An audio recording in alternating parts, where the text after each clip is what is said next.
ಮಂತ್ರಾಲಯ ಪ್ರಭುಗಳು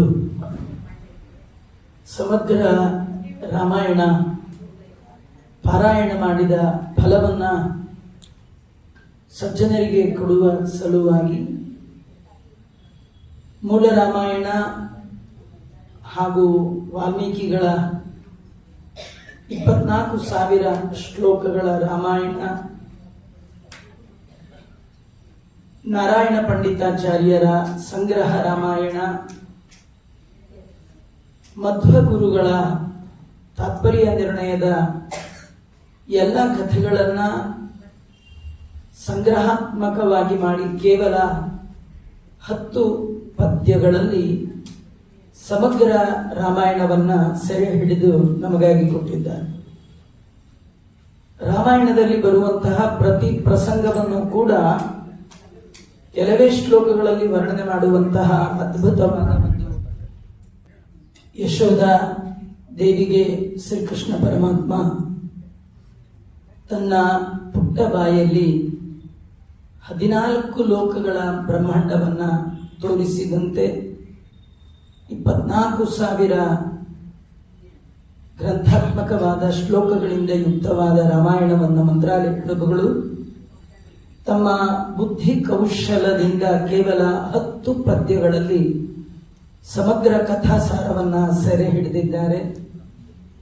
10 ನಿಮಿಷದಲ್ಲಿ ಸಮಗ್ರ ರಾಮಾಯಣದ ಪೂರ್ಣ ಫಲ ಎಲ್ಲರಿಗೂ ಬರುವಂತೆ ಕಾರುಣ್ಯದಿಂದ ಮಾಡಿಕೊಟ್ಟಿದ್ದಾರೆ.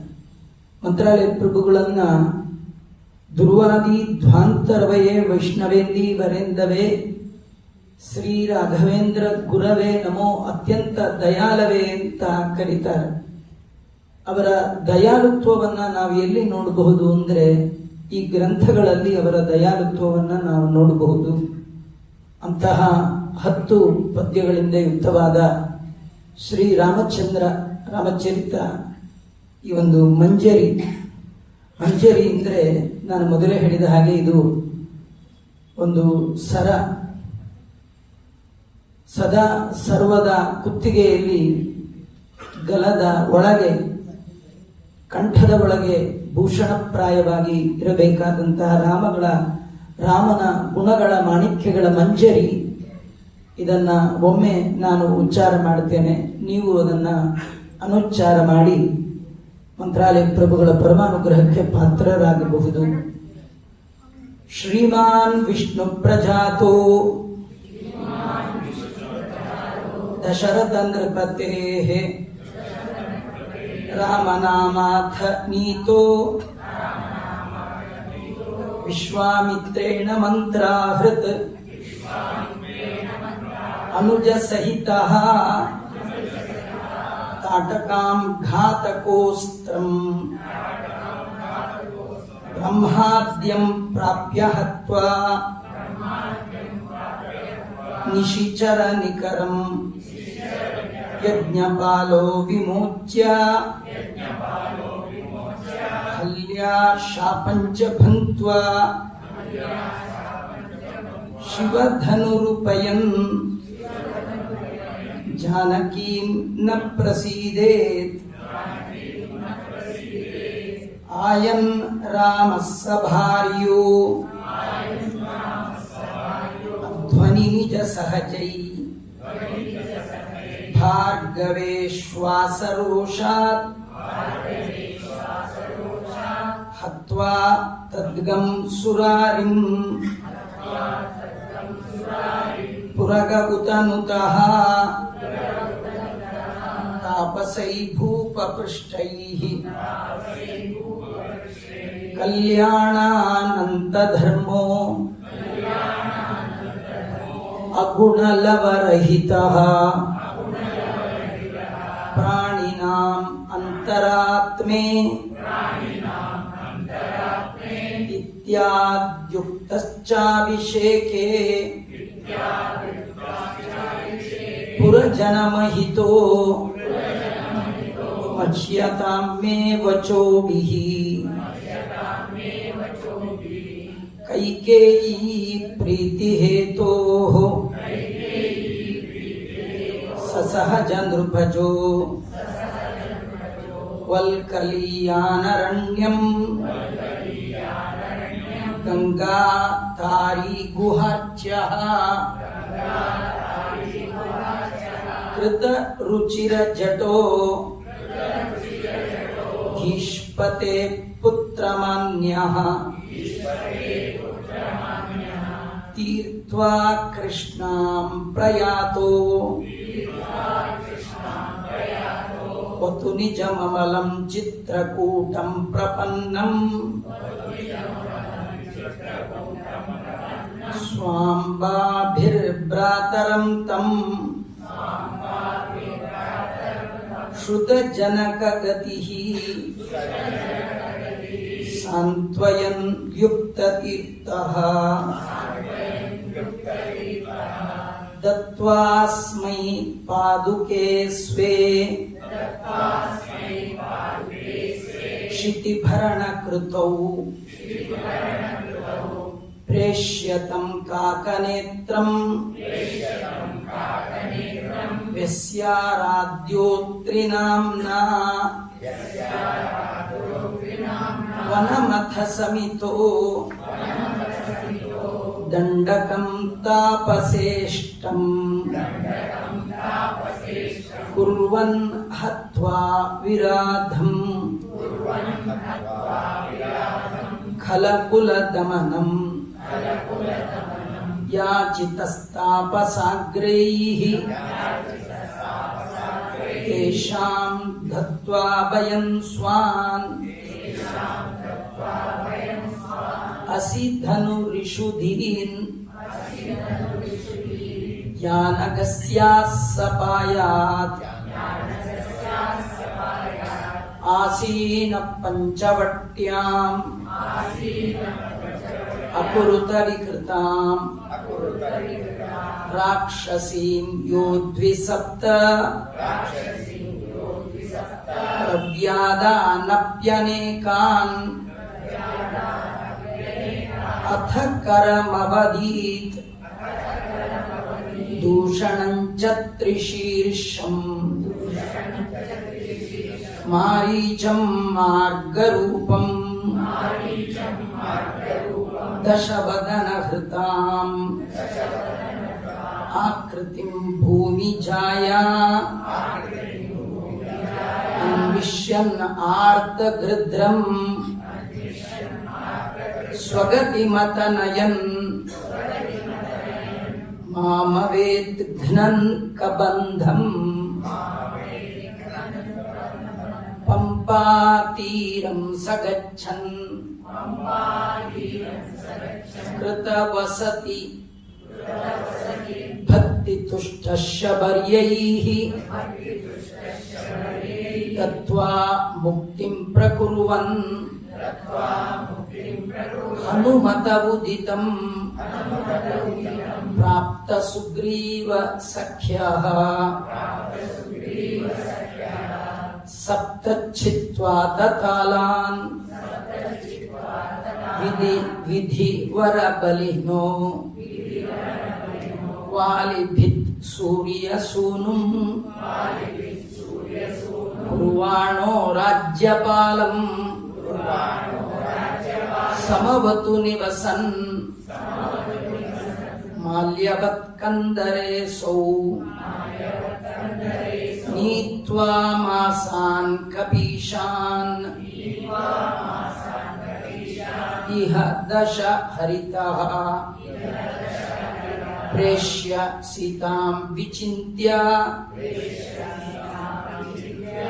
यात श्रीमद्हनुमत् गिरमथ समनु श्रुत्य गच्छन् कपीन्द्रैः सुग्रीवाद्यैरसङ्ख्यैः दशमुख सहजम्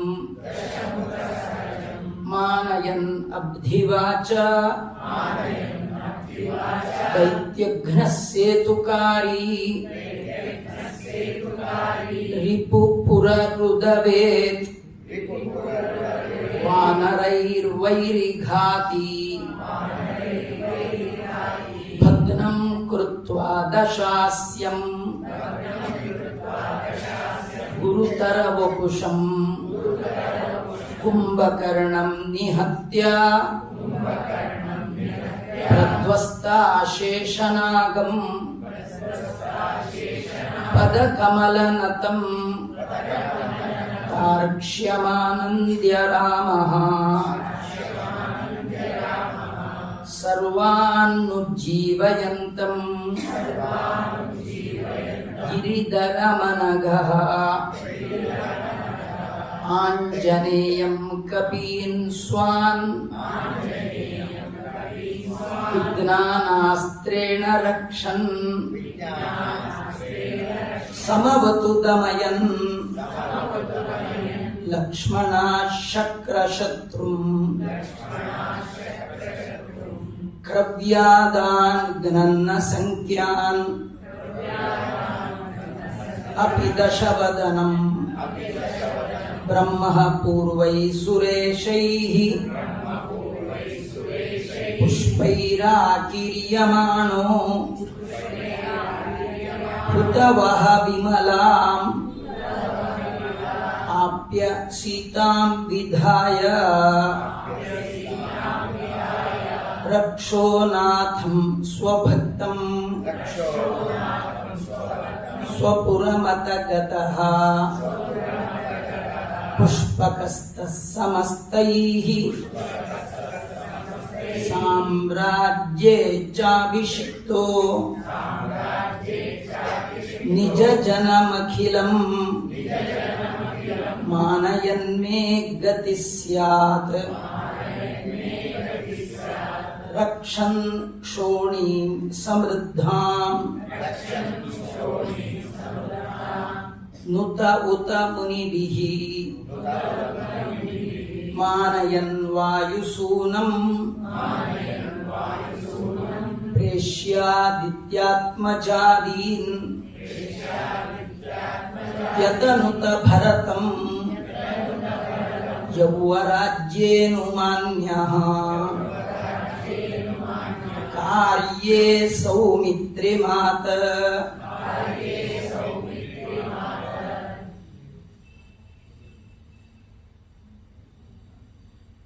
ಶ್ವಗತಿತ ಕೃತ ಅರಿಘ್ನೋತ ಶತ್ರುಘ್ನತೋಯೋ ಹತ್ವಾಸೌ ದುಷ್ಟಶೂದ್ರಂ ದ್ವಿಜಸುತ ಕುಭವೇತ್ ಕುಂಭಜಾನ್ಮಾಲಭಾರಿ ಯಜ್ಞಂ ತನ್ವಂತ್ರಿಕೋಟೀನ್ ಉತನುತ ಭರತ ಯೋಸುರಾನೀಶವಾಕ್ಯಾತ್ ಯಾಸ್ಯಂಧಾಮಾತ್ರಿಪುತ್ರಂ ಭುಜಿಮತ ಸನಯನ್ ಆತ್ಮಸೂನು ಸ್ವರಾಜ್ಯೇ ಕೃತ್ವಾ ಶ್ರೀಹ್ರೀ ಹನುಮತ್ ಧೃತ ವಿಮಲ ಚಲ ಚಾಮರ ಛತ್ರ ಶೋಭಿ ಬ್ರಹ್ಮಾದ್ಯೈ ಸ್ತೂಯಮಾನೋ ನಿಜಪುರ ವಿಲಸತ್ ಪಾದ ಪದ್ಮೋವತಾನ್ ಮಾಂ ಇತಿ ಶ್ರೀರಾಮಚಾರಿತ್ರ ಮಂಜರಿ ಲೇಷತ ಕೃತ ರಾಘವೇಂದ್ರೇಣ ಯತಿನಾ ಭೂಯಾದ್ ರಾಮ ಪ್ರಸಾದಗಾ ಶ್ರೀಕೃಷ್ಣಾರ್ಪಣಮಸ್ತು.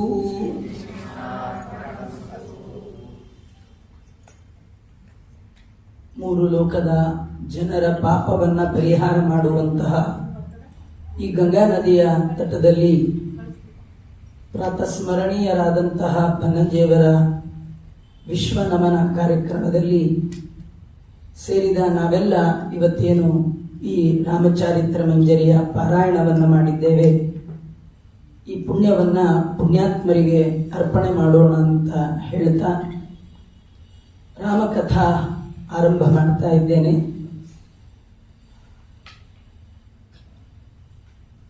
ಆಪದಾಪದಹರ್ತಾರಂ ದಾತಾರಂ ಸರ್ವಸಂಪ್ರದಾಂ ಲೋಕಾಭಿರಾಮಂ ಶ್ರೀರಾಮಂ ಭೂಯೋ ಭೂಯೋ ನಮಾಮ್ಯಹಂ. ಬುದ್ಧಿರ್ಬಲಂ ಯಶೋಧೈರ್ಯಂ ನಿರ್ಭಯತ್ವಮರೋಗತಾ ಅಜಾಡ್ಯಂ ವಾಕ್ಪಟುತ್ವಂ ಚ ಹನುಮತ್ ಸ್ಮರಣಾತ್ ಭವೇತ್. ಮೂಕೋಪಿ ಯತ್ ಪ್ರಸಾದೇನ ಮುಕುಂದ ಶಯನಾಯತೆ ರಾಜರಾಜಾಯತೆ ರಿಕ್ತೋ ರಾಘವೇಂದ್ರಂ ತಮಾಶ್ರಯೇ. ತಪಸ್ವಾಧ್ಯಾಯ ಶುಶ್ರೂಷಾ ಕೃಷ್ಣ ಪೂಜಾರತಂ ಮುನಿಂ ವಿಶ್ವೇಶಮಿಷ್ಟದಂ ವಂದೇ ಪರಿವ್ರಾಟ್ ಚಕ್ರವರ್ತಿನಂ. ಆಪಾದಮೌಲಿ ಪರ್ಯಂತಂ ಗುರೂಣಾಮಾಕೃತಿಂ ಸ್ಮರೇತ್ ತೇನ ವಿಘ್ನಾಃ ಪ್ರಣಶ್ಯಂತಿ ಸಿದ್ಧ್ಯಂತಿ ಚ ಮನೋರಥಾಃ. ಸ್ವಸ್ತಿಸ್ತು ಸದಾಂ ದತ್ವಾಸ್ಮೈ ಪಾದುಕೆ ಸ್ವೇ. ಚಿತ್ರಕೂಟದಲ್ಲಿ ರಾಮಚಂದ್ರ ದೇವರು ವಾಸ ಮಾಡುವಂತಹ ಸಂದರ್ಭದಲ್ಲಿ ಭರತ ತನ್ನ ತಂದೆಯ ಅಂತ್ಯಕ್ರಿಯಾದಿಗಳನ್ನೆಲ್ಲ ಮುಗಿಸಿ ರಾಮನನ್ನ ಕರೆದುಕೊಂಡು ಬರ್ತೇನೆ ಅಂತ ತನ್ನ ತಾಯಿ, ಪಟ್ಟಣಿಗರು, ಮಂತ್ರಿಗಳು, ಪುರೋಹಿತರು ಎಲ್ಲರನ್ನೂ ಮುಂದಿಟ್ಟುಕೊಂಡು ಚಿತ್ರಕೂಟಕ್ಕೆ ಬರ್ತಾ ಇದ್ದಾನೆ. ರಾಮಚಂದ್ರ ದೇವರಲ್ಲಿ ತನ್ನ ಬಿನ್ನಹವನ್ನ ಹೇಳ್ತಾ ಇದ್ದ. ತಂದೆ ಗತಿಸಿದ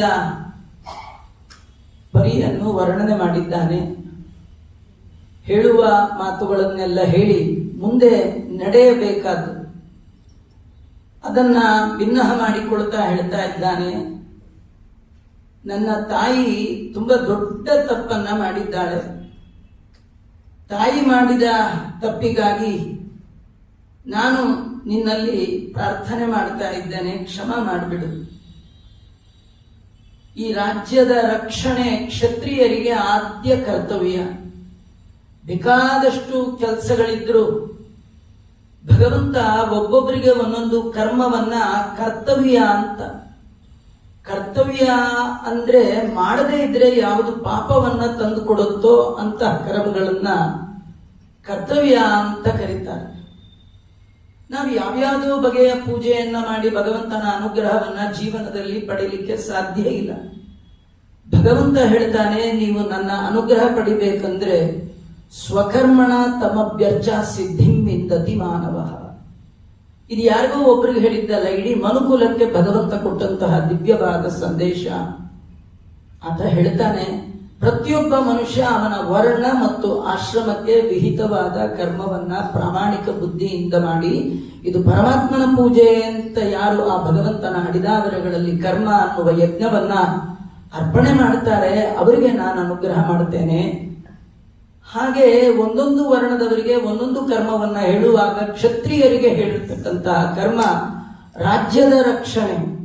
ಯಾರು ಕ್ಷತ್ತ ಘಾಯನೆಂದಿರ್ತಾರೆ, ಯಾರು ಭಯದಲ್ಲಿರ್ತಾರೆ, ಅವರನ್ನ ತ್ರಾಯತೆ, ಅವರನ್ನ ರಕ್ಷಣೆ ಮಾಡತಕ್ಕಂಥದ್ದು ಕ್ಷತ್ರಿಯರ ಆದ್ಯ ಕರ್ತವ್ಯ.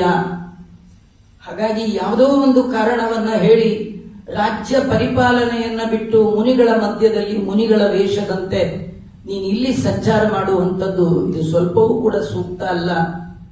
ಆದ್ದರಿಂದ ನಿನಗೆ ನಿನ್ನ ವರ್ಣಕ್ಕೆ ಯೋಗ್ಯವಾಗಿರ್ತಕ್ಕಂಥದ್ದು ರಾಜ್ಯ ರಕ್ಷಣೆ. ಆದ್ದರಿಂದ ಅದರಲ್ಲಿಯೂ ವಿಶೇಷವಾಗಿ ನೀನು ಜ್ಯೇಷ್ಠ ಶ್ರೇಷ್ಠ ಮಗ, ದಶರಥನ ದೊಡ್ಡ ಮಗ ನೀನು. ಕ್ರಮವಾಗಿ ಸೂರ್ಯವಂಶದಲ್ಲಿ ರಾಜರು ತಮ್ಮ ಹಿರಿಯ ಮಗನಲ್ಲಿ ರಾಜ್ಯವನ್ನ ಇಟ್ಟು ಹೋದ ಕಥೆಯನ್ನ ನಾವು ಕೇಳುತ್ತೇವೆ. ಮೊಟ್ಟ ಮೊದಲ ಬಾರಿಗೆ ಇದು ನನ್ನ ತಲೆಯ ಮೇಲೆ ಬಂದಿರತಕ್ಕಂಥದ್ದು. ಅದರಿಂದ ಇಡೀ ವಂಶದಲ್ಲಿ ನಡೆದು ಬಂದಂತಹ ಇದನ್ನ ನೀನು ನಿಲ್ಲಿಸಬೇಡ. ಅದರಿಂದ ಮತ್ತೆ ದಶರಥ ತನ್ನ ಹೆಂಡತಿಗೆ ಕೈಕೇಯಿಗೆ ಮಾತು ಕೊಟ್ಟಿದ್ದಾನೆ ಅಂತ ಹೇಳಬೇಕಾದ್ದಿಲ್ಲ. ಸ್ತ್ರೀಯರ ಜೊತೆ ಮಾತಾಡುವಾಗ ಆಡಿದ ಮಾತುಗಳು ಅದು ಸುಳ್ಳಾದರೂ ಕೂಡ ಪಂಚಾಮೃತಾನ್ಯಾಹುರಪಾತಕಾನಿ, 5 ಸುಳ್ಳು ಸುಳ್ಳಲ್ಲಂತೆ. ಯಾವುದು 5 ಸುಳ್ಳು ಅಂದ್ರೆ ವಿವಾಹ ಸಮಯದಲ್ಲಿ ಆಡುವಂತಹ ಸಣ್ಣ ಪುಟ್ಟ ಸುಳ್ಳುಗಳು ಅಂತ ಹೇಳಿ ದೊಡ್ಡ ಸುಳ್ಳೆಲ್ಲ ಹೇಳಬಾರದ್ರಿ. ನಿಮ್ ಹುಡುಗ ಎಲ್ಲಿ ಕೆಲಸ ಮಾಡ್ತಾನೆ ಅಂದ್ರೆ ವಿಧಾನಸೌಧ ಅಂತ ಹೇಳಿ, ಆಮೇಲೆ ನೋಡಿದಾಗ ವಿಧಾನಸೌಧದ ಮುಂದೆ ಒಂದು ಚಿಕ್ಕ ಸ್ಟಾಲ್ ಇಟ್ಕೊಂಡು ಕೂತಿದ್ರಿ, ಏನ್ ಮಾಡ್ಬೇಕು ಅವನ್ನ?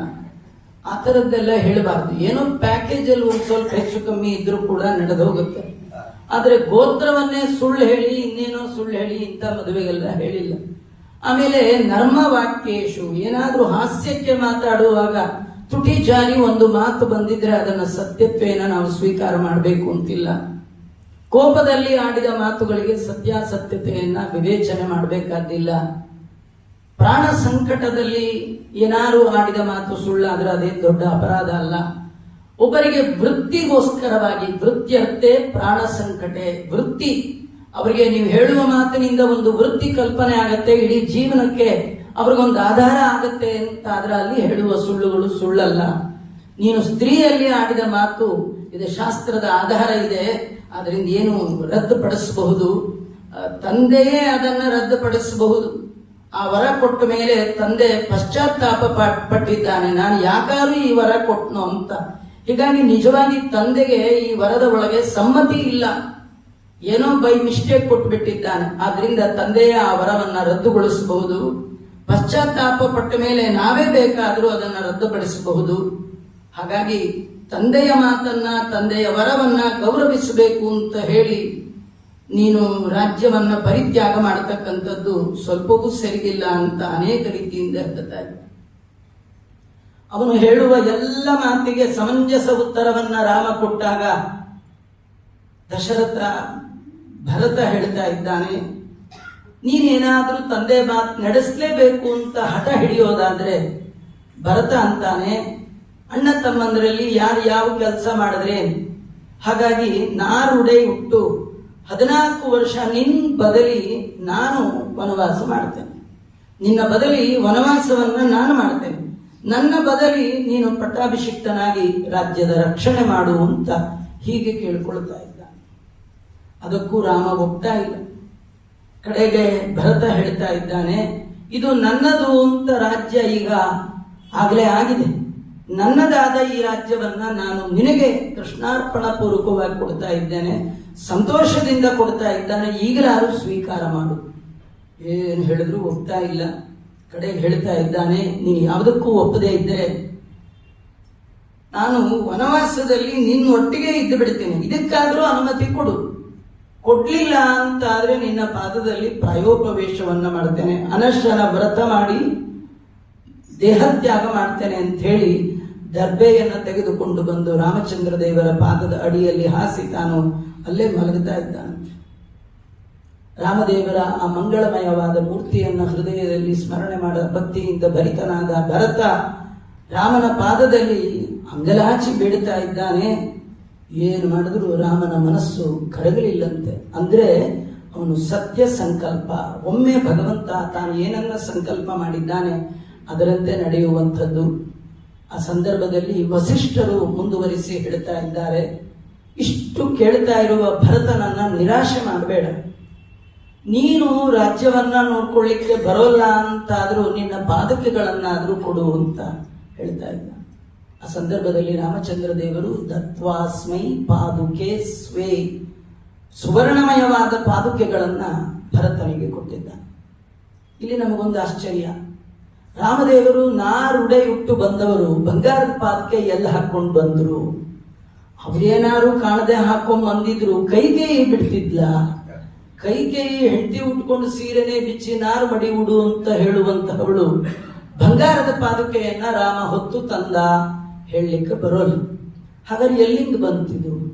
ಇಲ್ಲ, ದಶರಥನೇ ಬರುವಾಗ ಬೈ ಚಾನ್ಸ್ ರಾಮ ಬರೆದಿದ್ರೆ ಅವನು ಪಾದಸ್ಪರ್ಶ ಮಾಡಿದ ಪಾದುಕೆಯನ್ನಾದ್ರೂ ತರೋಣ ಅಂತ ಅವನೇ ಬರುವಾಗ ಪಾದುಕೆ ಮಾಡಿಸ್ಕೊಂಡು ಬಂದಿದ್ನ ಅಂದ್ರೆ ಅದು ಒಪ್ಲಿಕ್ಕೆ ಸಾಧ್ಯ ಇಲ್ಲ. ಯಾಕಂದ್ರೆ ಭರತನ ಮನಸ್ಸಿನಲ್ಲಿ ಖಂಡಿತವಾಗಿ ರಾಮ ಬಂದೇ ಬರ್ತಾನೆ ಅನ್ನುವ ಭಾವದಿಂದ ಬಂದದ್ದೇ ವಿನಃ ನಾವೆಲ್ಲ ಹೀಗೆ ದೇವ್ರ ಪೂಜೆ ಮಾಡ್ತೀರಾ ಅಂದ್ರೆ ನೋಡ್ತೀನಿ ಆಚಾರ್ಯ, ನೀರ್ ಬಂದ್ರೆ ಮಾಡ್ತೀನಿ, ಇಲ್ದೇ ಇದ್ರೆ ಇಲ್ಲ ಅಂತ ಕೆಲವರು. ದೇವ್ರಂತ ನಿಮ್ಗೆ ಇಷ್ಟ ಇಲ್ಲದೆ ಇದ್ರೆ ನೀರ್ ಯಾಕೆ ಬಿಡ್ಲಿ ಅಂತ ಅವತ್ತು ಬರೋ ದಿನ ಆದ್ರೂ ನೀರೇ ನಿಂತು ಬಿಡುತ್ತೆ, ಬರೋದೇ ಇಲ್ಲ. ನಾವು ಹಾಗಾದ್ರೆ ದೇವರ ಪೂಜೆ ಮಾಡುವಾಗ ನಮ್ಮ ಸಂಕಲ್ಪ ಹೇಗಿರ್ಬೇಕು ಅಂದ್ರೆ ನಾಳೆ ಬೇಕಾದಾಗ್ಲಿ ಮನೆಯಲ್ಲಿ ನೀರು ಬರೆದಿದ್ರು 5 ಮನೆ ಆಚೆ ಹೋಗಿ ಬಾವಿ ನೀರು ತಂದಾದ್ರೂ ನಾನು ದೇವರ ಪೂಜೆಯನ್ನ ಮಾಡೇ ಮಾಡ್ತೇನೆ ಅಂತ ದೃಢವಾದ ಸಂಕಲ್ಪ ಇದ್ದಾಗ ಮಾತ್ರ ಆ ಸಂಕಲ್ಪದ ದೃಢತೆಗೆ ಭಗವಂತ ಮೆಚ್ಚುತ್ತಾನೆ. ಹಾಗಾಗಿ ಇವನು ಬರುವಾಗ ದೃಢವಾದ ನಿರ್ಧಾರ ಮಾಡಿಕೊಂಡೇ ಬಂದಿದ್ದ. ಪ್ರಾಣವನ್ನ ಪರಮಾತ್ಮನ ಪಾದಗಳಲ್ಲಿ ಅರ್ಪಣೆ ಮಾಡಿ ಆದರೂ ಪರಮಾತ್ಮನನ್ನ ಮರಳಿ ನಾಡಿಗೆ ಕರ್ಕೊಂಡು ಬರಬೇಕು ಅಂತ ಹೊರಟಂತಹ ಭರತನ ತಲೆಯಲ್ಲಿ ಪಾದುಕೆಗಳ ಕಾನ್ಸೆಪ್ಟೇ ಇಲ್ಲ. ಹಾಗಾದ್ರೆ ಈ ಪಾದುಕೆ ಎಲ್ಲಿ ಬಂತು? ಮಂತ್ರಾಲಯ ಪ್ರಭುಗಳು ಒಂದೇ ಅಕ್ಷರದಲ್ಲಿ ಹೇಳ್ತಾರೆ ಸ್ವೇ.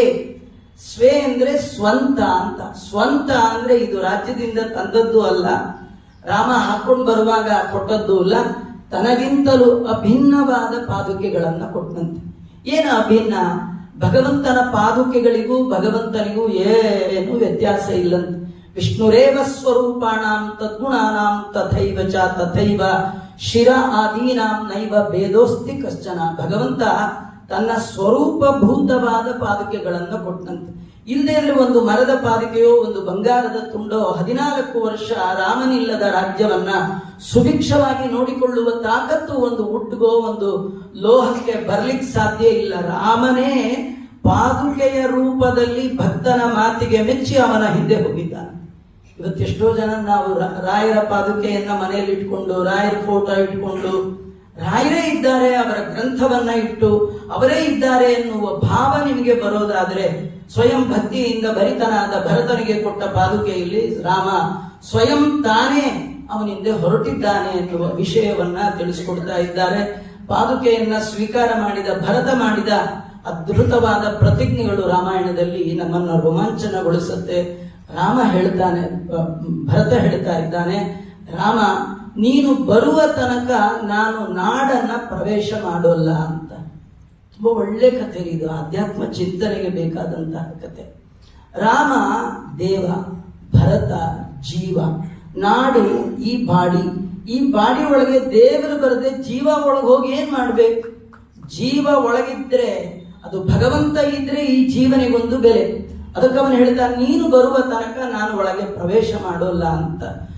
ದಾಸರಾಯರು ವರ್ಣನೆ ಮಾಡ್ತಾರೆ, ವಾಸಕ್ಕೆ ಯೋಗ್ಯವಲ್ಲ ಗೋಕುಲವಿನ್ನು 16 ಸಾಸಿರ ಗಂಡ, ಕೃಷ್ಣ ಮಧುರೆಗೆ ಹೋದ ಮೇಲೆ ವಾಸಕ್ಕೆ ಯೋಗ್ಯವಲ್ಲ. ಇದು ಸಾಮಾನ್ಯವಾಗಿ ಗೋಪಿಕಾ ಸ್ತ್ರೀಯರು ಈ ಹಾಡನ್ನ ಹೇಳಿದ ಹಾಗೆ ಕಾಣುತ್ತೆ. ನಿಜವಾಗಿಯೂ ಹಾಗಲ್ಲ. ಈ ದೇಹದ ಒಳಗೆ ಇದೇ ಗೋಕುಲ. ಗೋಕುಲ ಅಂದ್ರೆ ದೇವತೆಗಳ ಸಮೂಹದಿಂದ ಯುಕ್ತವಾದ ದೇಹ. ಕಣ್ಣಲ್ಲಿ ದೇವತೆಗಳಿದ್ದಾರೆ, ಕೈಯಲ್ಲಿ ದೇವತೆಗಳಿದ್ದಾರೆ, ಕಾಲಲ್ಲಿ ದೇವತೆಗಳಿದ್ದಾರೆ. ಎಲ್ಲ ದೇವತೆಗಳು ಈ ದೇಹದ ಒಳಗೆ ಯಾವತಿ ಇರುವ ಈ ದೇವತಾ ಸರ್ವ ವೇದ ವಿಧಿ ಬ್ರಾಹ್ಮಣೇ ವಸಂತಿ. ಎಲ್ಲ ದೇಹದ ಒಳಗೆ ದೇವತೆಗಳು ಆಯಾಯ ಅಂಗಗಳಲ್ಲಿದ್ದು ಅವರವರ ಕೆಲಸವನ್ನ ಮಾಡ್ತಿದ್ದಾರೆ. ಅವರು ಎಲ್ಲಿವರೆಗೂ ಮಾಡಬಹುದು ಅಂದ್ರೆ ಭಗವಂತ ಇರುವ ತನಕ ಅವರಿಗೆ ಇರವು. ದೇವರಿಲ್ಲ ಅಂದ್ರೆ ಅವರಿಗೆ ಇರುವ ಯೋಗ್ಯತೆ ಇಲ್ಲ. ಕರ್ಣಾಭಿಮಾನಿಗಳು ದೇಹವ ಬಿಡಲು ಕುರುಡ ಕಿವುಡ ಮೂಕ ಎಂದೆನಿಸುವ ಪರಮ ಮುಖ್ಯ ಪ್ರಾಣ ತೊಲಗೆ ಹರಿತ ತೊಲಗುವ ಅರಿತು ಕಣವೆಂದು ಹೇಳುವರು. ನಮ್ಮಲ್ಲಿ ಹಿಂದೆ ಒಂದು ಆಟ ಇತ್ರಿ, ಈ ಕಣ್ಣ ಮುಚ್ಚೆ ಕಾಡೆ ಗೂಡೆ ಉದ್ದಿನ ಮೂಟೆ ಉರುಳೆ ಹೋಯ್ತು. ನೀವ್ ಯಾರು ಆಡಿದ್ರೋ ಆಡ್ಲಿಲ್ವೋ ಗೊತ್ತಿಲ್ಲ. ಇದರೊಳಗೆ ಅದ್ಭುತವಾದ ದಿವ್ಯ ಸಂದೇಶವನ್ನ ನಮ್ಮ ಹಿರಿಯರು ಇಟ್ಟಿದ್ದಾರೆ. ಕಣ್ಣ ಮುಚ್ಚೆ ಅಂದ್ರೆ ಡೈಲಿ ಮುಚ್ಚೋ ಕಣ್ಣಲ್ಲ, ಪುರಾಣದಲ್ಲಿ ಕೂತೋ ಕಣ್ಣಲ್ಲ. ಪುರಾಣದಲ್ಲಿ ಕೂತು ಕಣ್ಣ ಮುಚ್ಚೆ ಅಲ್ಲ, ಡೈಲಿ ನೈಟ್ ಮಲ್ಕೊಳ್ಳುವ ಕಣ್ಣ ಮುಚ್ಚೆ ಅಲ್ಲ, ಪರ್ಮನೆಂಟ್ ಕಣ್ಣ ಮುಚ್ಚೆ ಕಾಡೆ ಗೂಡು. ಇದರ ಅರ್ಥ ಕಣ್ಣು ಮುಚ್ಚುವ ಮೊದಲು ಕಾಡಲ್ಲಿ ಗೂಡು ಮಾಡಿ. ವನಂಗತೋ ಯದ್ ಹರಿಮಾಶ್ರಯೇತ. ಇವತ್ತು ಸ್ವಾಮಿಗಳು ಹೇಳ್ತಾರೆ, ಸಪ್ತಮ ಸ್ಕಂದದಲ್ಲಿ ಪ್ರಹ್ಲಾದರಾಜರು ತಮ್ಮ ತಂದೆಗೆ ಉಪದೇಶ ಮಾಡುವಾಗ ಹೇಳ್ತಾರೆ, ಇಡೀ ಜೀವನದ ಉದ್ದಕ್ಕೂ ನಮ್ಮ ಹಿಂದೆ ಬಾರದಂತಹ ಸಂಪತ್ತನ್ನ ಸಂಗ್ರಹ ಮಾಡುವ ಸಲುವಾಗಿ ಮನುಷ್ಯ ಲೈಫ್ ವೇಸ್ಟ್ ಮಾಡ್ತಾನೆ. ಅದರ ಬದಲು ವಾನಪ್ರಸ್ಥಾಶ್ರಮಕ್ಕೆ ಹೋಗ್ಬೇಕಂತ. ಗಂಗಾ ನದಿ ತೀರ ವಾನಪ್ರಸ್ಥಾಶ್ರಮಕ್ಕೆ ಬರಬೇಕು. ಇಲ್ಲಿ ಬಂದದ್ದು ಮಾತ್ರ ಟೇಸ್ಟ್, ಮಿಕ್ಕಿದ್ದೆಲ್ಲ ವೇಸ್ಟ್ ಆಗ್ಬಾರ್ದು. ಟೇಸ್ಟ್ ಆಗ್ಬೇಕಂದ್ರೆ ವಾನಪ್ರಸ್ಥಾಶ್ರಮಕ್ಕೆ ಬರ್ಬೇಕ್ರಿ. ವಾನರಪ್ರಸ್ಥಾಶ್ರಮಕ್ಕೆ ಬರಬಾರ್ದು. ವಾನರಪ್ರಸ್ಥಾಶ್ರಮ ಆಗ್ಬಾರ್ದು, ವಾನಪ್ರಸ್ಥಾಶ್ರಮಕ್ಕೆ ಬರಬೇಕು. ಸಜ್ಜನರ ಮಧ್ಯದಲ್ಲಿ ಕೂಡಬೇಕು, ಭಗವಂತನ ಗುಣಗಾನ ಕೇಳಬೇಕು. ವನಂಗತೋ, ವನ ಅಂದ್ರೆ ಕಾಡಲ್ಲ, ವನ ಅಂದ್ರೆ ಸಜ್ಜನ ಸಮೂಹ. ಅದರ ಮಧ್ಯದಲ್ಲಿ ಕೂತು ಭಗವಂತನ ಕಥೆಯನ್ನು ಕೇಳಿ ಮೈ ಮರಿಬೇಕು. ಅದು ಮಾಡಿದ್ರೆ ಸಾರ್ಥಕ.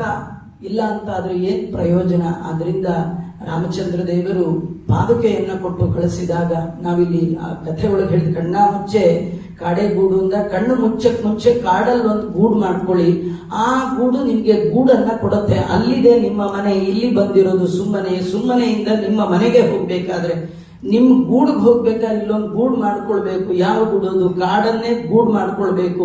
ಇಲ್ಲ ನಾಡಲ್ಲೇ ಇರ್ತೀವಿ ಅಂದ್ರೆ ನಾಡೊಳಗಿರೋರು ಕಾಡೊಳಗಿರೋರು ತರ ಇರ್ತಾರೆ.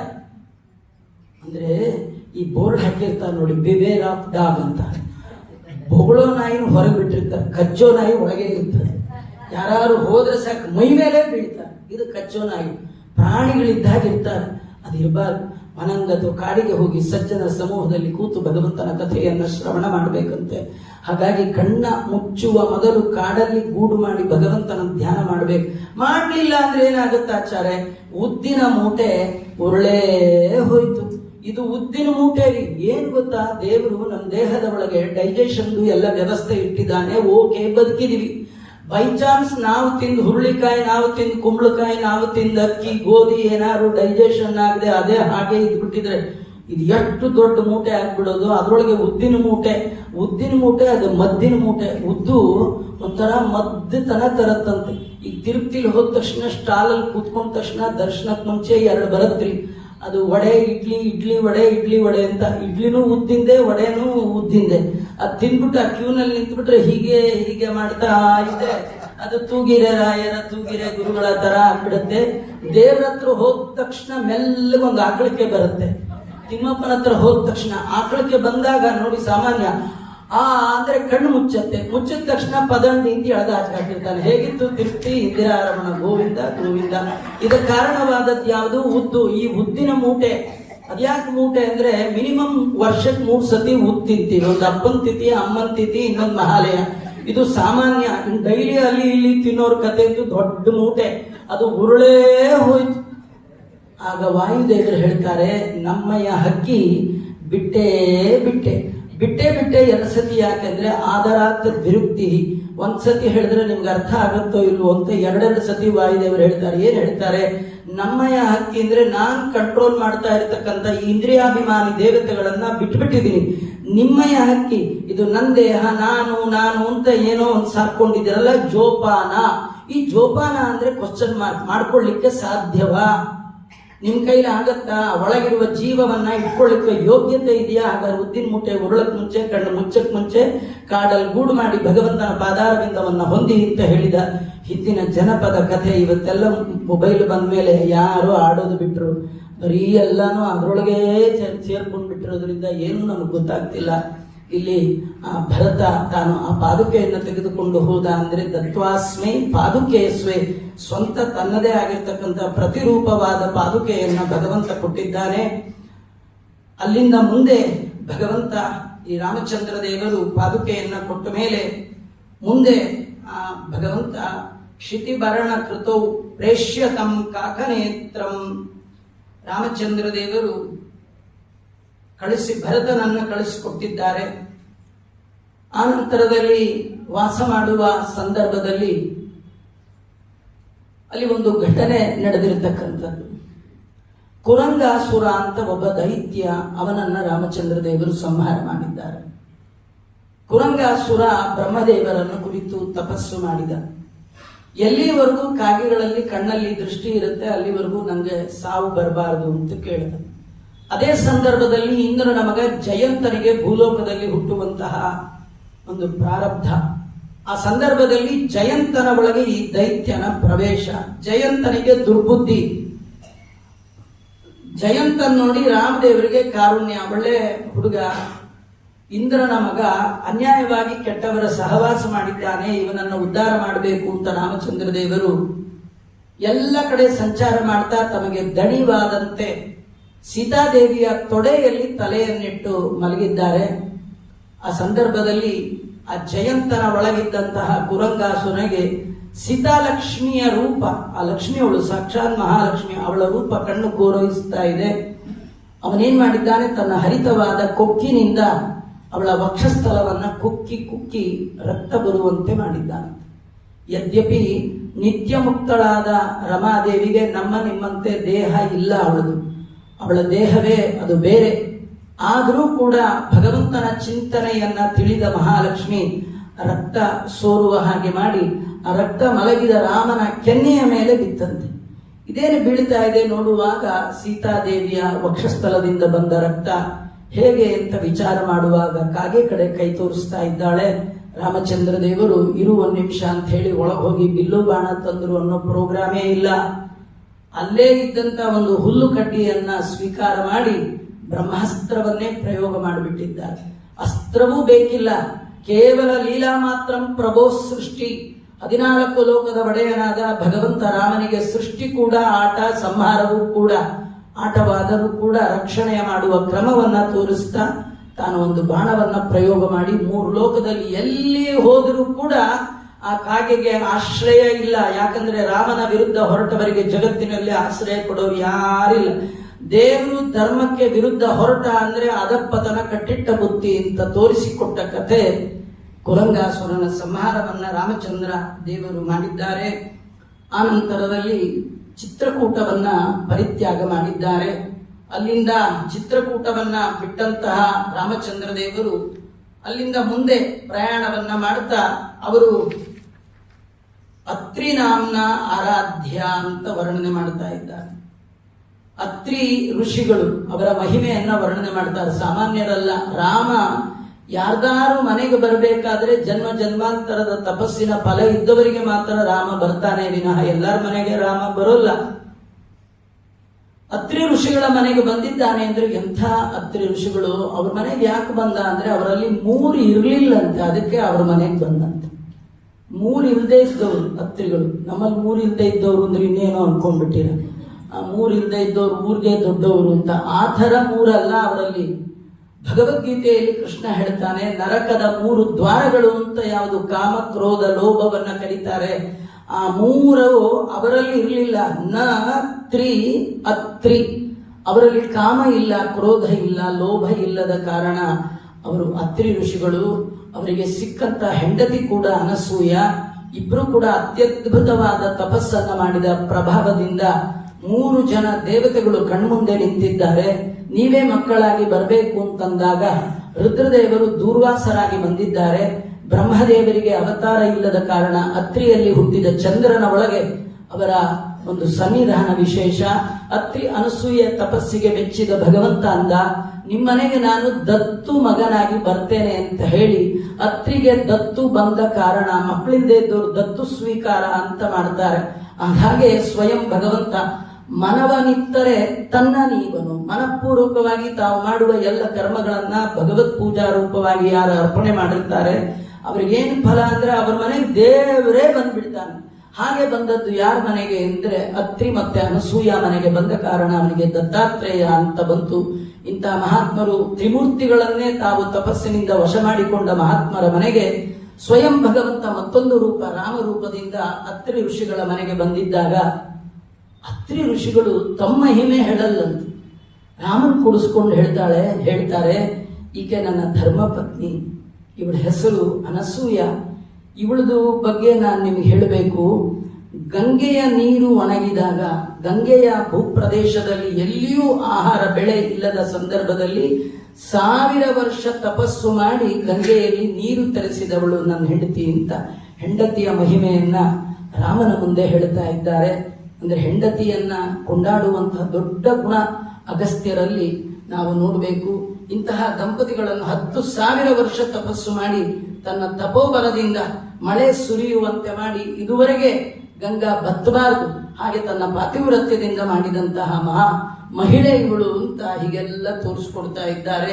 ಇಷ್ಟೆಲ್ಲ ಆದ್ಮೇಲೆ ಅತ್ರಿ ಋಷಿಗಳು ಮತ್ತು ಅನಸೂಯೆಯಿಂದ ಪೂಜಿತರಾಗಿ ಅನೇಕ ದಿನಗಳ ಕಾಲ ಅತ್ರಿ ಋಷಿಗಳ ಮನೆಯಲ್ಲಿ ಶ್ರೀರಾಮಚಂದ್ರ ಮಹಾಪ್ರಭು ವಾಸ ಮಾಡಿದ್ದಾನೆ. ಎಷ್ಟು ಪುಣ್ಯ ಇದ್ರೆ ಭಗವಂತನ ತಮ್ಮ ಮನೆಯಲ್ಲಿ ಉಳಿಸಿಕೊಳ್ಳುವ ಭಾಗ್ಯ ಅತ್ರಿ ಋಷಿಗಳಿಗೆ ಬಂದಿರಬಹುದು. ಭಗವಂತ ಅಲ್ಲಿಂದ ಹಾಗೆ ಮುಂದುವರಿತಾ ದಂಡಕಾರಣ್ಯವನ್ನ ಕುರಿತು ಹೊರಟಾಗ ಮೊದಲನೇ ದಿನವೇ ವನವಾಸಕ್ಕೆ ಹೋಗ್ತೀನಿ ಇಂದಾಗ ಲಕ್ಷ್ಮಣ ನಾನು ಬರ್ತೀನಿ ಇಂದ. ರಾಮ ಸೀತೆಗೆ ಹೇಳಿದ್ನಂತೆ, ನೋಡು ಕಾಡಿಗೆ ಹೋಗ್ತಾ ಇದ್ದೀನಿ, ಕಾಡಂದ್ರೆ ನೀನ್ ಜನ್ಮದಲ್ಲೇ ಕಾಡು ನೋಡಿಲ್ಲ, ನೀನು ಬಂದ್ರೆ ತುಂಬಾ ತೊಂದರೆ ಆಗತ್ತೆ, ಅದರ ಬದಲು ನೀನು ನಿನ್ ತವ್ರ ಮನೆಗೆ ಹೋಗು, 14 ವರ್ಷ ಆದ್ಮೇಲೆ ನಾನು ಬಂದು ನೀನ್ ಕರ್ಕೊಂಡು ಹೋಗ್ತೀನಿ ಅಂತಂದ್ರೆ ಅವಳು ಒಪ್ಪಲಿಲ್ಲ. ನೀವ್ ಎಲ್ಲಿರ್ತೀರೋ ನಾನು ಅಲ್ಲಿರ್ತೀನಿ ಅಂತ ಕೆಲವರು ಹೋಗುವ ಭಾರಿ ಹಠ, ನಾನು ಬರ್ತೇನೆ ಬಂದ ಮೇಲೆ ಭಾರಿ ಕಿರಿಕಿರಿ. ಈ ಸೀತೆ ಹಾಗೆ ಬಂದ್ಲಂತೆ. ಬಂದು ಒಂದಿನ 2 ದಿನ ನಡೆಯೋದು. ಈ ದಂಡಕಾರಣ್ಯಕ್ಕೆ ಬರುವಾಗ ತುಂಬಾ ಗೊಂಡಾರಣ್ಯ ಅದು. ರಾಮದೇವರು ಹೇಳಿದ್ರಂತೆ ನಾಳೆ ದಂಡಕಾರಣ್ಯಕ್ಕೆ ಹೋಗೋದು ಅಂತ. ನಾನ್ ರೆಡಿ ಎಂದ್ಲಂತೆ. ಬೆಳಗಾಗೆದ್ದು ಇಬ್ರು ಹೊರಟ್ರು. 1 ಹೆಜ್ಜೆ 2 ಹೆಜ್ಜೆ ಇಡೋದು ರಾಮನ್ ನೋಡೋದಂತ. ಅದೇನಂದ್ರೆ ಈ ಅರಣ್ಯದಲ್ಲಿ ವನವಾಸ ಮಾಡುವಾಗ ಒಂದು ಕಾಮನ್ ವ್ಯವಸ್ಥೆ ಏನಿತ್ತಂದ್ರೆ, ರಾಮ ಲಕ್ಷ್ಮಣನಿಗೆ ಹೇಳಿದ್ದ, ಲಕ್ಷ್ಮಣ ಮುಂದೆ ನೀನಿರ್ಬೇಕು, ನಿನ್ನ ಹಿಂದೆ ಸೀತೆ ಇರಬೇಕು, ಸೀತೆ ಹಿಂದೆ ನಾನು. ಇದೇನಿದು? ಭಕುತ ಜನ ಮುಂದೆ, ನೀನವರ ಹಿಂದೆ. ಭಕ್ತರ ರಕ್ಷಣೆ ಮಾಡುವ ಸಲುವಾಗಿ ಭಗವಂತ ಯಾವಾಗಲೂ ಒಡಲ ನೆರಳಂದದಲ್ಲಿ ಎಮ್ಮೊಡನೆ ತಿರುಗುವನು ಭಕ್ತ ಅಧೀನ ಎಂದೆನಿಸಿ. ಭಗವಂತ ಭಕ್ತರಿಗೆ ಅಧೀನ. ಯದ್ಯಪಿ ಜಗತ್ತು ದೇವರಿಗೆ ಅಧೀನವಾದರೆ ದೇವರು ಭಕ್ತರಿಗೆ ಅಧೀನ. ಭಕ್ತರು ಎಲ್ಲೆಲ್ಲಿ ಹೋಗ್ತಾರೆ ಹಿಂದೆ ಬರ್ತೇನೆ ಅಂತಾನೆ ಭಗವಂತ. ಅದರಿಂದ ಕೃಷ್ಣ ರಥ ಎಳೆಯುವಾಗ ಭಕ್ತರು ಮುಂದೆ, ಕೃಷ್ಣ ಹಿಂದೆ, ಭಕುತ ಜನ ಮುಂದೆ, ನೀನವರ ಹಿಂದೆ. ಎಲ್ಲೇ ರಥ ಆದರೂ ಕೂಡ ರಥ ಎಳೆಯುವವರು ಮುಂದೆ, ಹಿಂದೆ ಭಗವಂತ ಬರುವಂತೆ ಹೇಳ್ತಾ ಇದ್ದಾನೆ. ನಿಮ್ಮಿಬ್ಬರ ರಕ್ಷಣೆ ಮಾಡ್ತಾ ಹಿಂದೆ ನಾನು ಬರ್ತೇನೆ ಅಂತ. ಹೀಗಾಗಿ ಲಕ್ಷ್ಮಣ ಮುಂದೆ ಹೆಜ್ಜೆ ಇಟ್ಟು ದಂಡಕಾರಣ್ಯದ ಕಡೆ ಹೋಗ್ತಾ ಇದ್ರೆ, ಸೀತೆನು ಹೋಗ್ತಾ 4 ಹೆಜ್ಜೆ ನಡೆಯೋದು, ರಾಮನ್ ಕಡೆ ತಿರುಗೋದು. 4 ಹೆಜ್ಜೆ ನಡೆಯೋದು, ರಾಮನ್ ಕಡೆ ತಿರುಗೋದು. ರಾಮ ಪ್ರಶ್ನಾರ್ಥಕವಾಗಿ ಹೆಂಡತಿಯನ್ನ ನೋಡೋದು. ಏನು ಅಂತ ಕೇಳಿದ್ರೆ ಅವಳು ಯಾವಾಗ್ಲೂ ಕೇಳ್ತಿದ್ಲಂತೆ, ದಂಡಕಾರಣ್ಯ ಬಂತ. 4 ಹೆಜ್ಜೆ ನಡೆದು ಕೇಳ್ತಿದ್ಲಂತೆ. ಯಾಕಂದ್ರೆ ಅಂಥ ಕೋಮಲವಾದ ಪಾದ. ರಾಜ ಅವಳನ್ನು ಎಂದೂ ಕೂಡ ರತ್ನಗಂಬಳಿ ಬಿಟ್ಟು ನೆಲದ ಮೇಲೆ ಕೂಡ ಹೆಜ್ಜೆ ಇಡದಂತಹ ತಾಯಿ ಕಾಡಿನ ಮಾರ್ಗವನ್ನ ನೋಡೇ ಇಲ್ಲ. ಯಾವಾಗ 2 ಹೆಜ್ಜೆ ಇಟ್ಟು ಆ ಮುಳ್ಳು ಕಲ್ಲುಗಳ ದಾರಿಯಲ್ಲಿ ನಡೆಯುವಾಗ, ಗಂಡನನ್ನ ಮರಳಿ ಕೇಳುವಾಗ, ಅಲ್ಲಿಯ ತನಕ ರಾಮನ ಕಣ್ಣಲ್ಲಿ ಹುಟ್ಟದೇ ಇರುವ ಕಣ್ಣೀರು ಪ್ರಪ್ರಥಮ ಬಾರಿಗೆ ಅವತ್ತು ಕಣ್ಣಲ್ಲಿ ನೀರು ಬಂತು. ಎಂಥ ಕೆಲಸ ಮಾಡಿಬಿಟ್ಟೆ, ಇವಳು ಕೇಳಲಿಲ್ಲ ನನ್ನ ಮಾತು ಅಂತ ಪ್ರಪ್ರಥಮ ಬಾರಿಗೆ ರಾಮನ ಕಣ್ಣಲ್ಲಿ ನೀರು ಬಂದದ್ದು ಯಾವಾಗ ಅಂದ್ರೆ, ಸೀತೆ 4 ಹೆಜ್ಜೆ ಇಟ್ಟು ಕೇಳ್ತಿದ್ಲಂತೆ, ದಂಡಕಾರಣ್ಯ ಬಂತ ಅಂತ. ಇಂತಹ ದಂಡಕಾರಣ್ಯವನ್ನ ಭಗವಂತ ಪ್ರವೇಶ ಮಾಡಿದ್ದಾನೆ. ಯಾಕೆ ಮಾಡಿದ ಅಂದ್ರೆ, ತಾಪಶ್ರೇಷ್ಠಂ ಪ್ರಕುರುವನ್. ತಪಸ್ವಿಗಳು ಕೇಳ್ಕೊಳ್ತಾ ಇದ್ದಾರೆ, ಸ್ವಾಮಿ ನೀನು ದಂಡಕಾರಣ್ಯಕ್ಕೆ ಬರಬೇಕು. ಅಲ್ಲಿರುವ ಎಲ್ಲ ಮುನಿಗಳು ಕೂಡ ಬಂದು ಚಿತ್ರಕೂಟಕ್ಕೆ ಬಂದು ಪ್ರಾರ್ಥನೆ ಮಾಡಿದ್ದಾರಂತೆ. ರಾವಣನನ್ನ ನಿಗ್ರಹ ಮಾಡ್ಲಿಕ್ಕೋಸ್ಕರವಾಗಿಯೇ ನೀನು ಅವತಾರ ಮಾಡಿರ್ತಕ್ಕಂಥವ, ಅದರಿಂದ ನೀನು ದಂಡಕಾರಣ್ಯಕ್ಕೆ ಬರಬೇಕು, ನಮ್ಮ ಇಷ್ಟಾರ್ಥವನ್ನ ಪೂರ್ಣ ಮಾಡಬೇಕು ಅಂತ ಕೇಳಿದ ಕಾರಣ ತಾಪಶ್ರೇಷ್ಠಂ ಕುರುವನ್ ದಂಡಕಂ ಸಮಿತಃ. ದಂಡಕಾರಣ್ಯವಾಸಿಗಳಾದ ಎಲ್ಲ ಮುನಿಗಳ ಆಶೆಯನ್ನ, ಇಷ್ಟವನ್ನ ಪೂರ್ಣ ಮಾಡುವ ಸಲುವಾಗಿ ಭಗವಂತ ದಂಡಕಾರಣ್ಯವನ್ನ ಪ್ರವೇಶ ಮಾಡಿದ್ದಾನೆ. ಅಷ್ಟು ಮಾತ್ರವಲ್ಲ, ಶ್ರೀರಾಮಚಂದ್ರ ದೇವರು ಚಿತ್ರಕೂಟ ಆ ಒಂದು ಪರ್ವತಕ್ಕೆ ಬಂದ ಸಮಯದಿಂದ ಆರಂಭ ಮಾಡಿಕೊಂಡು ಅನೇಕ ವಿಧರಾದ ರಾಕ್ಷಸರು ಆ ಚಿತ್ರಕೂಟ ಪರ್ವತದ ತಪ್ಪಲಲ್ಲಿ ವಾಸ ಮಾಡುವಂತಹ ಋಷಿಗಳು ಮುನಿಗಳಿಗೆ ತುಂಬಾ ಬಾಧೆಯನ್ನ ಉಂಟು ಮಾಡ್ತಾ ಇದ್ದಾರೆ. ಅದರಲ್ಲಿ ಖರ, ತ್ರಿಶೀರ್ಷ ಇವರೇ ಮೊದಲಾಗಿರ್ತಕ್ಕಂಥವರು 14,000 ಜನ ಅವರ ಬೆಟಾಲಿಯನ್ ಇಟ್ಕೊಂಡು ಎಲ್ಲ ಋಷಿಗಳು ಮುನಿಗಳನ್ನ ತೊಂದರೆ ಕೊಡ್ತಾ ಇದ್ದಾರೆ. ಈ ಸಂದರ್ಭದಲ್ಲಿ ಚಿತ್ರಕೂಟ ನಿವಾಸಿಗಳಾಗಿರ್ತಕ್ಕಂತಹ ಎಲ್ಲ ಮುನಿಗಳ ಆ ಒಂದು ಪ್ರಾರ್ಥನೆಯನ್ನ ಪೂರ್ಣ ಮಾಡುವ ಸಲುವಾಗಿ ಭಗವಂತ ಅವರ ಮೊದಲು ವಾಸ ಮಾಡ್ತಾ ಇರತಕ್ಕಂತಹ ದಂಡಕಾರಣ್ಯವನ್ನ ಪ್ರವೇಶ ಮಾಡಿದ್ದಾನೆ. ಆ ದಂಡಕಾರಣ್ಯಕ್ಕೆ ಬಂದ ಮಾರ್ಗದ ಮಧ್ಯದಲ್ಲಿ ಶರಭಂಗರು ಅಂತ ಒಬ್ಬ ದೊಡ್ಡ ಜ್ಞಾನಿಗಳು ಅವರ ಆಶ್ರಮಕ್ಕೆ ಬರ್ತಾ ಇದ್ದಾನೆ. ಶರಭಂಗರು ಭಕ್ತಿಯಿಂದ ರಾಮನಿಗೆ ಸ್ವಾಗತ ಮಾಡ್ತಾ ಇದ್ದಾರೆ. ಏಳ್ಲಿಕ್ಕಾಗ್ತಿಲ್ಲ, ಕೂಡ್ಲಿಕ್ಕಾಗ್ತಿಲ್ಲ. ಹಣ್ಣು ಮುದುಕರು, ತುಂಬಾ ಜರ್ಜರಿತವಾದ ಕಾಯ. ರಾಮನ್ ನೋಡಿ ಹೇಳ್ತಾ ಇದ್ದಾರೆ, ರಾಮ ನಿನ್ನಂತ ಮಹಾತ್ಮ ಬಂದಾಗ ಎದ್ದು ನಿಲ್ಲುವ ತಾಕತ್ತು ನನಗಿಲ್ಲದ ಹಾಗಾಗ್ಬಿಟ್ಟಿದೆ. ನನಗೆ ಸ್ನಾನ ಸಂಧ್ಯಾವಂದನೆ ವಿಹಿತ ಕರ್ಮವನ್ನ ಮಾಡ್ಲಿಕ್ಕಾಗ್ತಿಲ್ಲ, ಪೂಜಾದಿಗಳನ್ನು ಮಾಡ್ಲಿಕ್ಕಾಗ್ತಿಲ್ಲ. ನಿತ್ಯ ಕರ್ಮ ಬಿಟ್ಟವನ ಬದುಕು ಇದ್ರೇನಿಲ್ಲದೆ ಇದ್ರೇನು, ಆದ್ರಿಂದ ನಾನು ಸಾಯ್ಬೇಕು ಅಂತ ನಿರ್ಧಾರ ಮಾಡಿದ್ದೇನೆ. ಅಲ್ಲಿ ಇಲ್ಲಿ ಸಾಯ್ಬಾರದು, ಸತ್ರೆ ಹೇಗೆ ಸಾಯ್ಬೇಕು, ಎನ್ ಮರಣಂ ತದವಭೃತಂ, ಯಜ್ಞಾನುಸಂಧಾನವಾಗಿ ಪ್ರಾಣತ್ಯಾಗ ಮಾಡಬೇಕು. ಅದಕ್ಕೆ ಕ್ರವಿಯಾದ ಅನ್ನುವ ಅಗ್ನಿಯಲ್ಲಿ ದೇವರು ಕೊಟ್ಟ ಈ ದೇಹವನ್ನ ದೇವರಿಗೆ ಅರ್ಪಣೆ ಮಾಡೋದು. ಕೆರೆಯ ನೀರನ್ನು ಕೆರೆಗೆ ಚೆಲ್ಲಿ ಭಗವಂತ ಕೊಟ್ಟದ್ದು ಭಗವಂತನಿಗೆ ಅರ್ಪಣೆ ಮಾಡೋದು ಹೇಗೆ ಅಂದ್ರೆ, ಅಗ್ನಿಯ ಒಳಗಿರುವ ಭಗವಂತನ ಒಂದು ರೂಪ ಕ್ರವ್ಯಾದ ಅಂತ ಆ ಅಗ್ನಿಗೆ ಅರ್ಪಣೆ ಮಾಡಬೇಕಾಗಿದೆ. ಇದನ್ನ ಯಜ್ಞ ಅಂತ ಕರೀತಾ ಇದ್ದಾರೆ. ನಾನು ಆ ಬಗೆಯ ಯಜ್ಞ ಆತ್ಮಾರ್ಪಣೆ, ನನ್ನನ್ನೇ ನಾನು ನಿನಗೆ ಅರ್ಪಣೆ ಮಾಡ್ತೇನೆ ಅಂತ 9 ವಿಧದ ಭಕ್ತಿಯಲ್ಲಿ ಪ್ರಹ್ಲಾದರಾಜರು ಹೇಳುವಾಗ ಶ್ರವಣ, ಕೀರ್ತನ, ಸ್ಮರಣ, ಪಾದಸೇವನ, ಅರ್ಚನ, ವಂದನ, ದಾಸ್ಯ, ಸಖ್ಯ, ಕಡೆಯದು ಆತ್ಮನಿವೇದನ. ಆತ್ಮನಿವೇದನ ಅಂದ್ರೆ ಭಗವಂತನ ಭಕ್ತರು ಹೀಗಿರ್ತಾರೆ, ತನು ನಿನ್ನದು, ಈ ಶರೀರ ನಿಂದು ಸ್ವಾಮಿ, ನಂದೇನದೋ ನಿಂದೇ ಇದೆಲ್ಲ ಅಂತ ಹೇಳಿ ಆ ಭಗವಂತನ ಅಪ್ಪಣೆಯನ್ನ ಪಡೆದಂತಹ ಶರಭಂಗರು ಚಿತೆಯನ್ನ ನಿರ್ಮಾಣ ಮಾಡಿಕೊಂಡು ರಾಮನ ಕಣ್ಣೆದುರಿಗೆ ಅಗ್ನಿಯನ್ನ ಪ್ರವೇಶ ಮಾಡಿ ಉತ್ತಮವಾದ ಲೋಕವನ್ನೇ ರಾಮ ಅವರಿಗೆ ಕೊಟ್ಟ ಅಂತ ತಿಳಿಸ್ತಾ ಇದ್ದಾರೆ. ಆ ನಂತರದಲ್ಲಿ ವಿರಾಧಂ ಹತ್ವ, ವಿರಾಧ ಅಂತ ಒಬ್ಬ ದೈತ್ಯ, ಅವನನ್ನ ರಾಮಚಂದ್ರ ದೇವರು ಸಂಹಾರ ಮಾಡಿದ್ದಾರೆ. ಈ ವಿರಾಧ ಯಾರು ಅಂದ್ರೆ ಇವನೊಬ್ಬ ಗಂಧರ್ವ. ಆ ವಿರಾಧನನ್ನ ಭಗವಂತ ಸಂಹಾರ ಮಾಡಲಿಕ್ಕೆ ಕಾರಣ ಏನು ಇತ್ಯಾದಿ ಕಥೆಯನ್ನೆಲ್ಲ ಮಂತ್ರಾಲಯ ಪ್ರಭುಗಳು ವಿರಾಧಂ ಹತ್ವ ಅನ್ನುವ ಕಥೆಯಲ್ಲಿ ತಿಳಿಸ್ತಾ ಇದ್ದಾರೆ. ತುಂಬೂರು ಅಂತ ಒಬ್ಬ ಗಂಧರ್ವ. ಆ ಗಂಧರ್ವ ದೇವಲೋಕದ ಅಪ್ಸರೆಯಾದ ಊರ್ವಶಿ. ಅವಳು ಕುಬೇರನಲ್ಲಿ ಮನಸ್ಸಿಟ್ಟಿದ್ಲು. ಅಪ್ಸರಾ ಸ್ತ್ರೀ ಕುಬೇರನ ಮನೆಗೆ ಹೋಗುವಾಗ ಅವಳಲ್ಲಿ ಮನಸ್ಸು ಮಾಡಿದ ತುಂಬುರು ಅವಳನ್ನ ಬಲಾತ್ಕಾರ ಮಾಡ್ತಾ ಇದ್ದಾನೆ. ಏನು ಹೇಳಿದ್ರು ಕೇಳದಿದ್ದಾಗ ಬಲಾತ್ಕಾರ ಮಾಡಿಸಿಕೊಂಡಂತಹ ಆ ಊರ್ವಶಿ ಕುಬೇರನಲ್ಲಿ ಹೋಗಿ ಹೀಗೆ ನಡೆದ ಘಟನೆಯನ್ನ ತಿಳಿಸ್ತಾ ಇದ್ದಾಳೆ. ಕುಬೇರ ಸಿಟ್ಟಿನಿಂದ ತುಂಬುರುವಿಗೆ ಶಾಪವನ್ನ ಕೊಡ್ತಾ ಇದ್ದಾನೆ.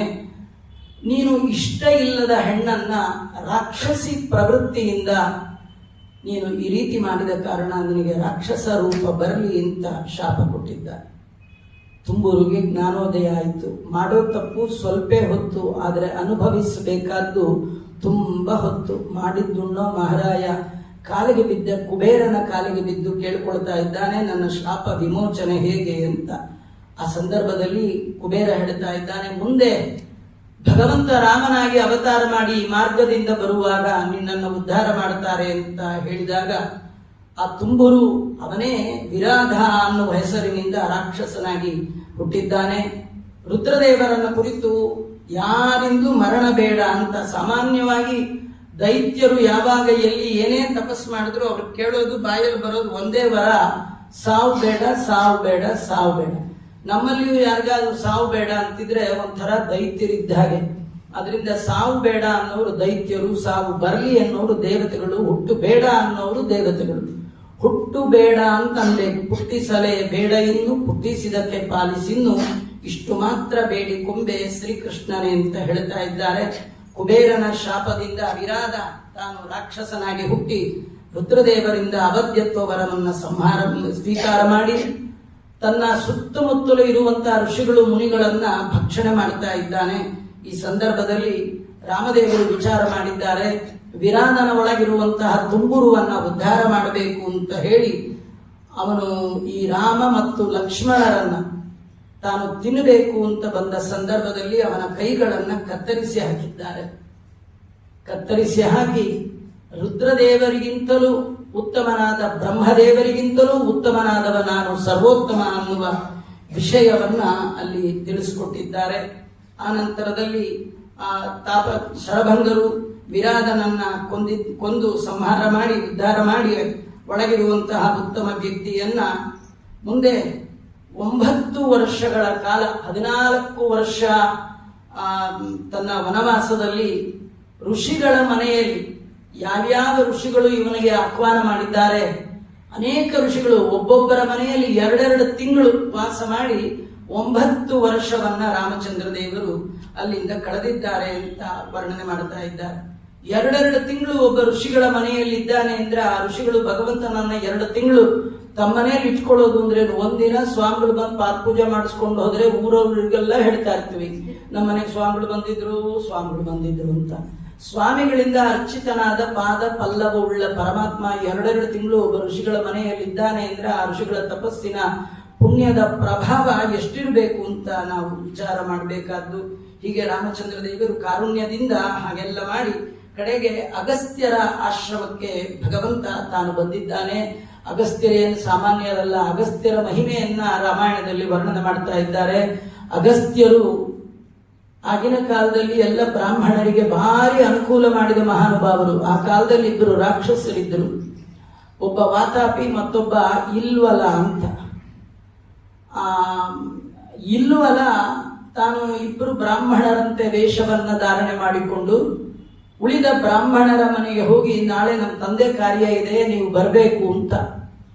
ಕೆಲವರು ಕರೆದ ತಕ್ಷಣ ಆಗಲಿ ಇಂತ ಒಪ್ಪೋದು, ಪಾಪ ಹೋದ್ಮೇಲೆ ಗೊತ್ತಾಗುತ್ತೆ ಅಡಿಗೆ ಹೇಗೆ ಮಾಡಿದ್ರು, ಯಾರು ಅಡಿಗೆ ಬಂದಿದ್ರು, ತಿನ್ನೋ ಹಾಗಿಲ್ಲ ಬಿಡೋ ಹಾಗಿಲ್ಲ. ಈ ಬ್ರಾಹ್ಮಣರು ಹೋದ ಮೇಲೆ ಈ ಇಲ್ವಲ ವಾತಾಪಿಯನ್ನೇ ಕಡಿದು ತುಂಡು ಮಾಡಿ ಅಡಿಗೆ ಮಾಡ್ತಿದ್ದ.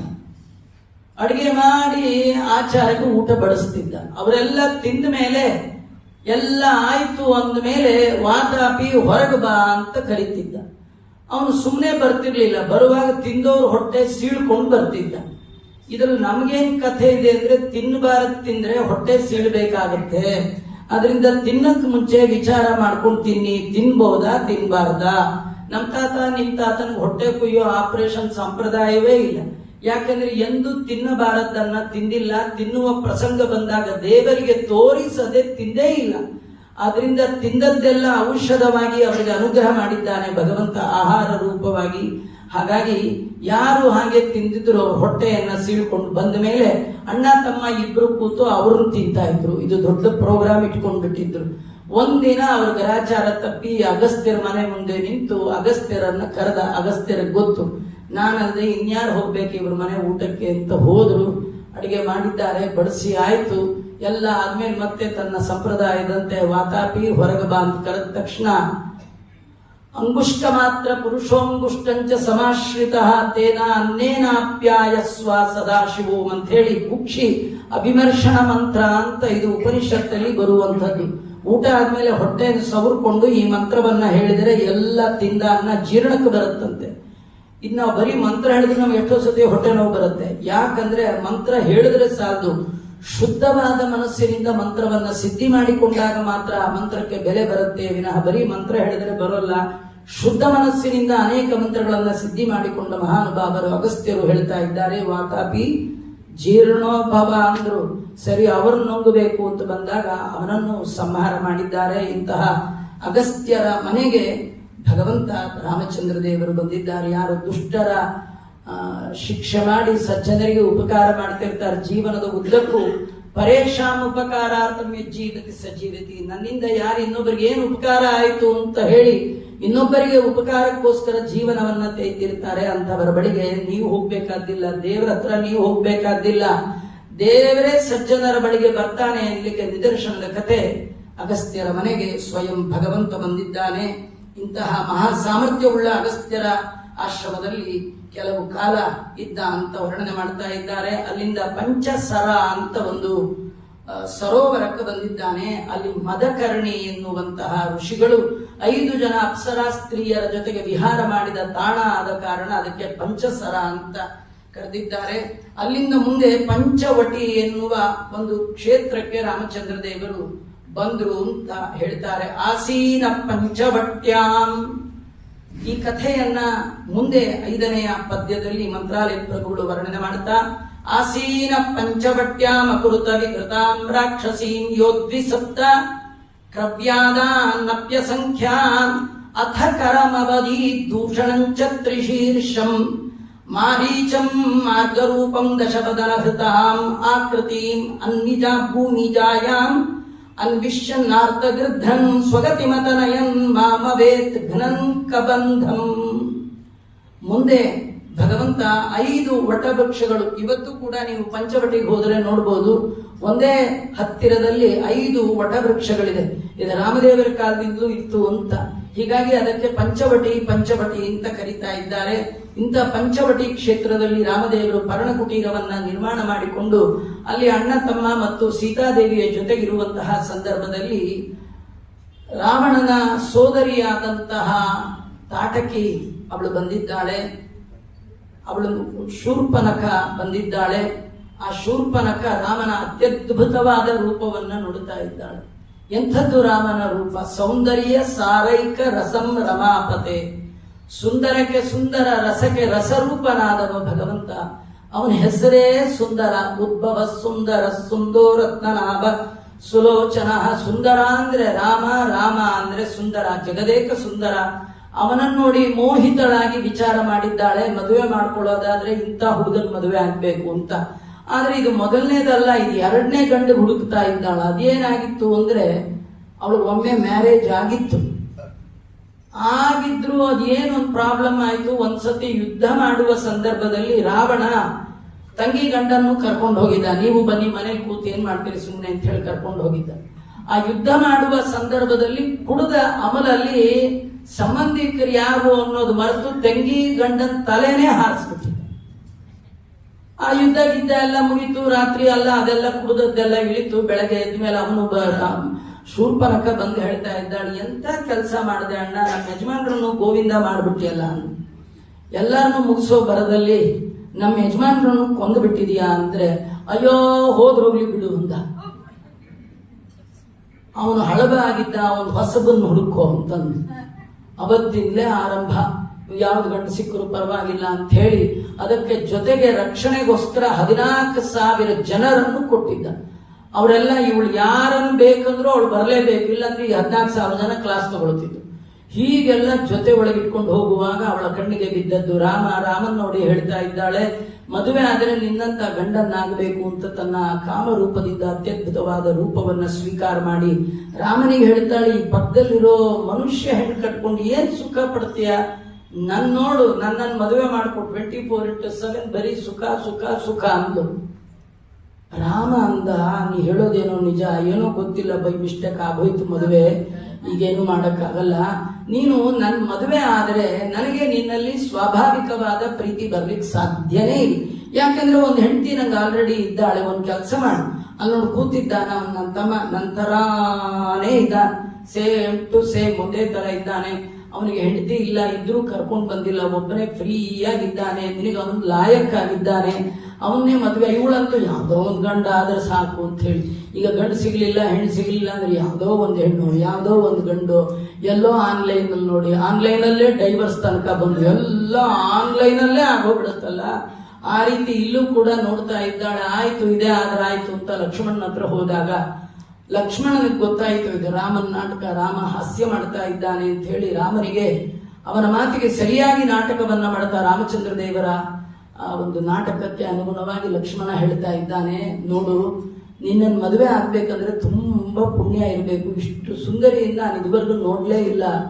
ಆದ್ರೆ ಒಂದೇ ಪ್ರಾಬ್ಲಮ್ಮು, ನಾನು ರಾಮನಿಗೆ ದಾಸ, ನೀನು ನನ್ನನ್ನು ಮದುವೆ ಆದ್ರೆ ದಾಸನ ಹೆಂಡತಿ ಏನಾಗ್ತಾರೆ, ದಾಸಿ ಆಗ್ತಾರೆ. ನೀನು ದಾಸಿ ಆಗ್ಲಿಕ್ಕೆ ನಾಲಾಯಕ, ನೀನು ರಾಣಿ ಆಗ್ಲಿಕ್ಕೆ ಲಾಯಕ್ಕಾಗಿದ್ದೀಯಾ, ಆದ್ರಿಂದ ನೀನು ರಾಮನ್ನೇ ಮದುವೆ ಆಗುವಂತ.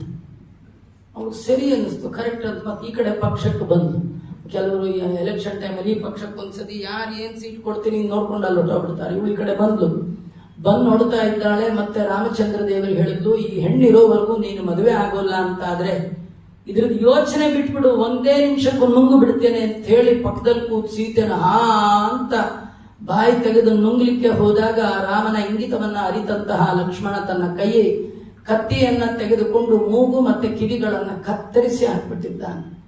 ಅಕೃತ ವಿಕೃತ ವಿಕಾರಗೊಳಿಸಿಬಿಟ್ಟಿದ್ದಾನೆ. ಹಿಂದಿನ ಕಾಲದಲ್ಲಿ ಈ ಒಂದು ಕ್ರಮ, ಅದು ಇವರು ಏನೇನ್ ತಪ್ಪು ಮಾಡಿದ್ದಾರೆ ಅಂತ ಅವರ ವೇಷಭೂಷಣಗಳಿಂದಲೇ ಗೊತ್ತಾಗ್ಬಿಡುತ್ತೆ. ಹಾಗಾಗಿ ಯಾರು ಎಲ್ಲ ಒಂದೇ ತರ ವೇಷಭೂಷಣ ಇರ್ತಿರ್ಲಿಲ್ಲ. ಮೂಗು ಕಿವಿ ಕತ್ತರಿಸಿ ಹೋಯ್ತು ಅಂದ್ರೆ ಮುತ್ತೈದೆ ತನ ಹೋಯ್ತು. ಮುತ್ತು 5 ಹಾಕಿಕೊಳ್ಳುವ ಜಾಗ ಓಲೆ ಮತ್ತು ಮೂಗು ಬಟ್ಟು. ಆ ಮುತ್ತೈದೆ ಹಾಕೊಳ್ಳುವಂತ ಅಂಗವೇ ಇಲ್ಲ ಅಂದ್ರೆ ಮುತ್ತೈದೆ ತನ ಇಲ್ಲ ಗೊತ್ತಾಗ್ಲಿ ಅಂತ ಹೀಗೆಲ್ಲ ವಿಕಾರವನ್ನ ಮಾಡಿದ್ದಾರೆ. ಅವಳು ಓಡೋಗಿ ತನ್ನ ಸೋದರರಾದ ಕರ ದೂಷಣ ತ್ರಿಶೀರ್ಷರಿಗೆ ಹೇಳಿದ್ದಾರೆ.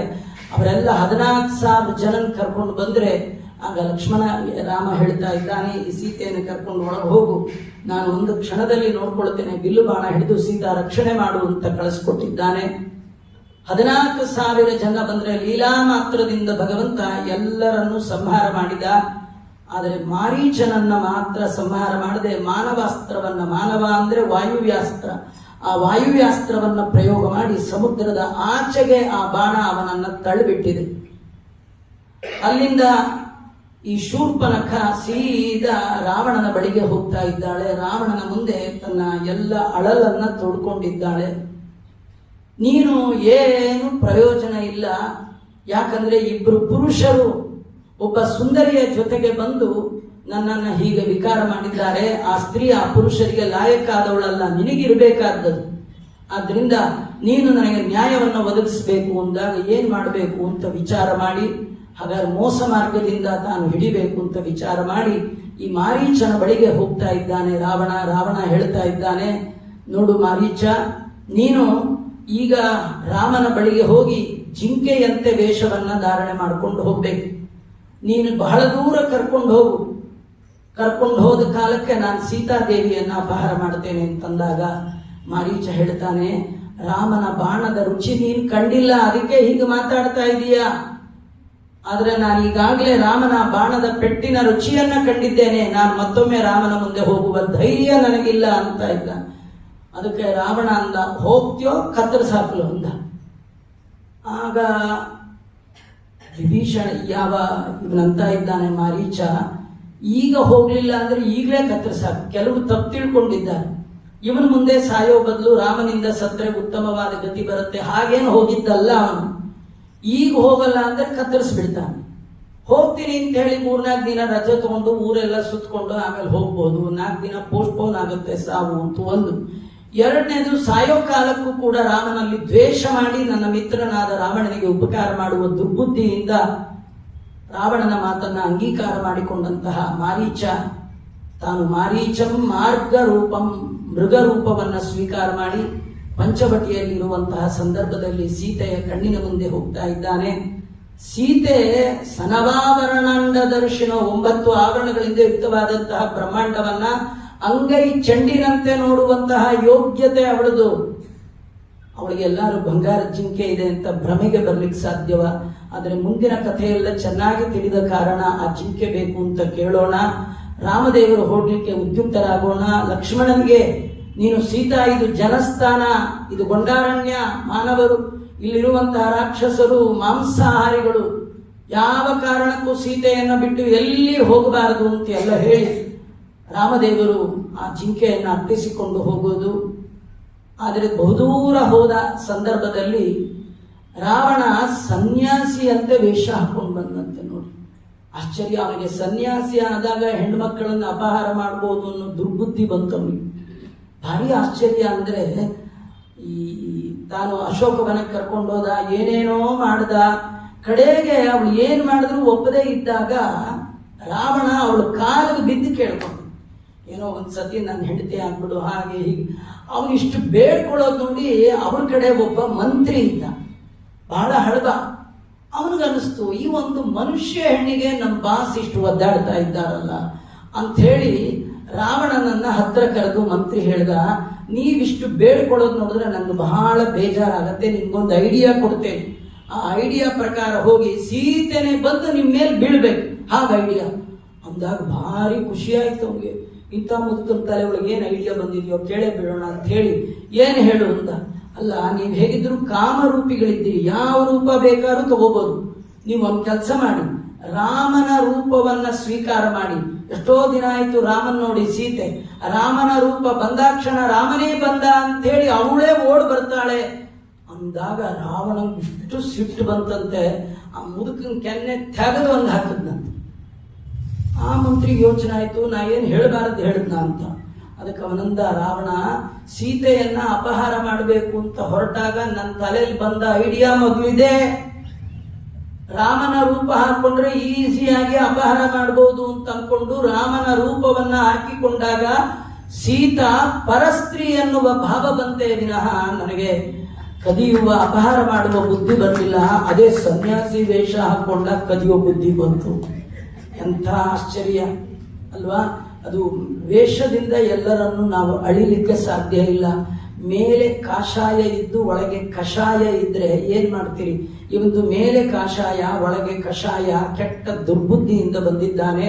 ತನ್ನ ಎಲ್ಲವನ್ನು ಹೇಳ್ತಾ, ನಾನು ರಾವಣ, ನನ್ನನ್ನು ಮದುವೆ ಆಗು ಅಂತ ಹೇಳಿ ಅನಾಮತ್ತು ಎತ್ಕೊಂಡು ಹೋಗ್ಬೇಕು ಅಂತ ಬಂದಾಗ ಆ ಸಂದರ್ಭದಲ್ಲಿ ಅಲ್ಲಿ 3 ಏಕೇನ ರೂಪೇಣ ಕೈಲಾಸಂಗತ ನಿತ್ಯ ಅಭಿಯೋಗಿನಿ.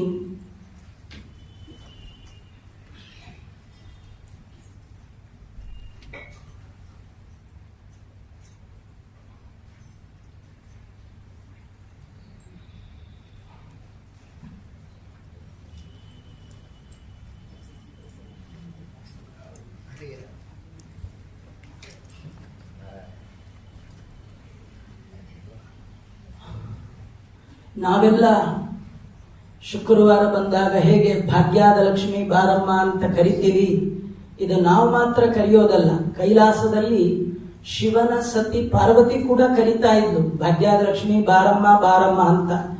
ಆ ಲಕ್ಷ್ಮಿ ಹೇಳ್ತಿದ್ಲು, ಈಗ ಟೈಮ್ ಇಲ್ಲಮ್ಮ, ಟೈಮ್ ಇದ್ದಾಗ ಬರ್ತೀನಿ ಅಂತ. ಅದು ಯಾವ ಟೈಮ್ ಅಂತ ಕೇಳಿದಾಗ, ಈ ರಾಮಾವತಾರ ಕಾಲದಲ್ಲಿ ನಂಗೆ ಟೈಮ್ ಆಗತ್ತೆ, ನಿಮ್ಮ ಮನೆಗೆ ಬರ್ತೀನಿ ಅಂತ ಹೇಳಿದ್ಲು. ಅದೇ ಏಕೇಣ ರೂಪೇಣ ಕೈಲಾಸಂಗತ ನಿತ್ಯ ಅವಿಯೋಗಿನಿ, ನಿತ್ಯ ಅವಿಯೋಗಿನಿಯಾದಂತಹ ಸೀತಾದೇವಿ ಒಂದು ರೂಪದಿಂದ ಕೈಲಾಸಕ್ಕೆ ಹೋದ್ಲು, ಒಂದು ರೂಪದಿಂದ ರಾಮನ ವಕ್ಷಸ್ಥಳದಲ್ಲಿ ವಿರಾಜಮಾನಳಾದಳು, ಒಂದು ರೂಪದಿಂದ ವ್ಯವಹಾರ ಸಿದ್ಧಿಗೋಸ್ಕರವಾಗಿ ಅಗ್ನಿಯ ಮಗಳಾದ ವೇದವತಿಯ ಒಳಗೆ ಸನ್ನಿಧಾನವನ್ನು ಇಟ್ಟಿದ್ದಾಳೆ.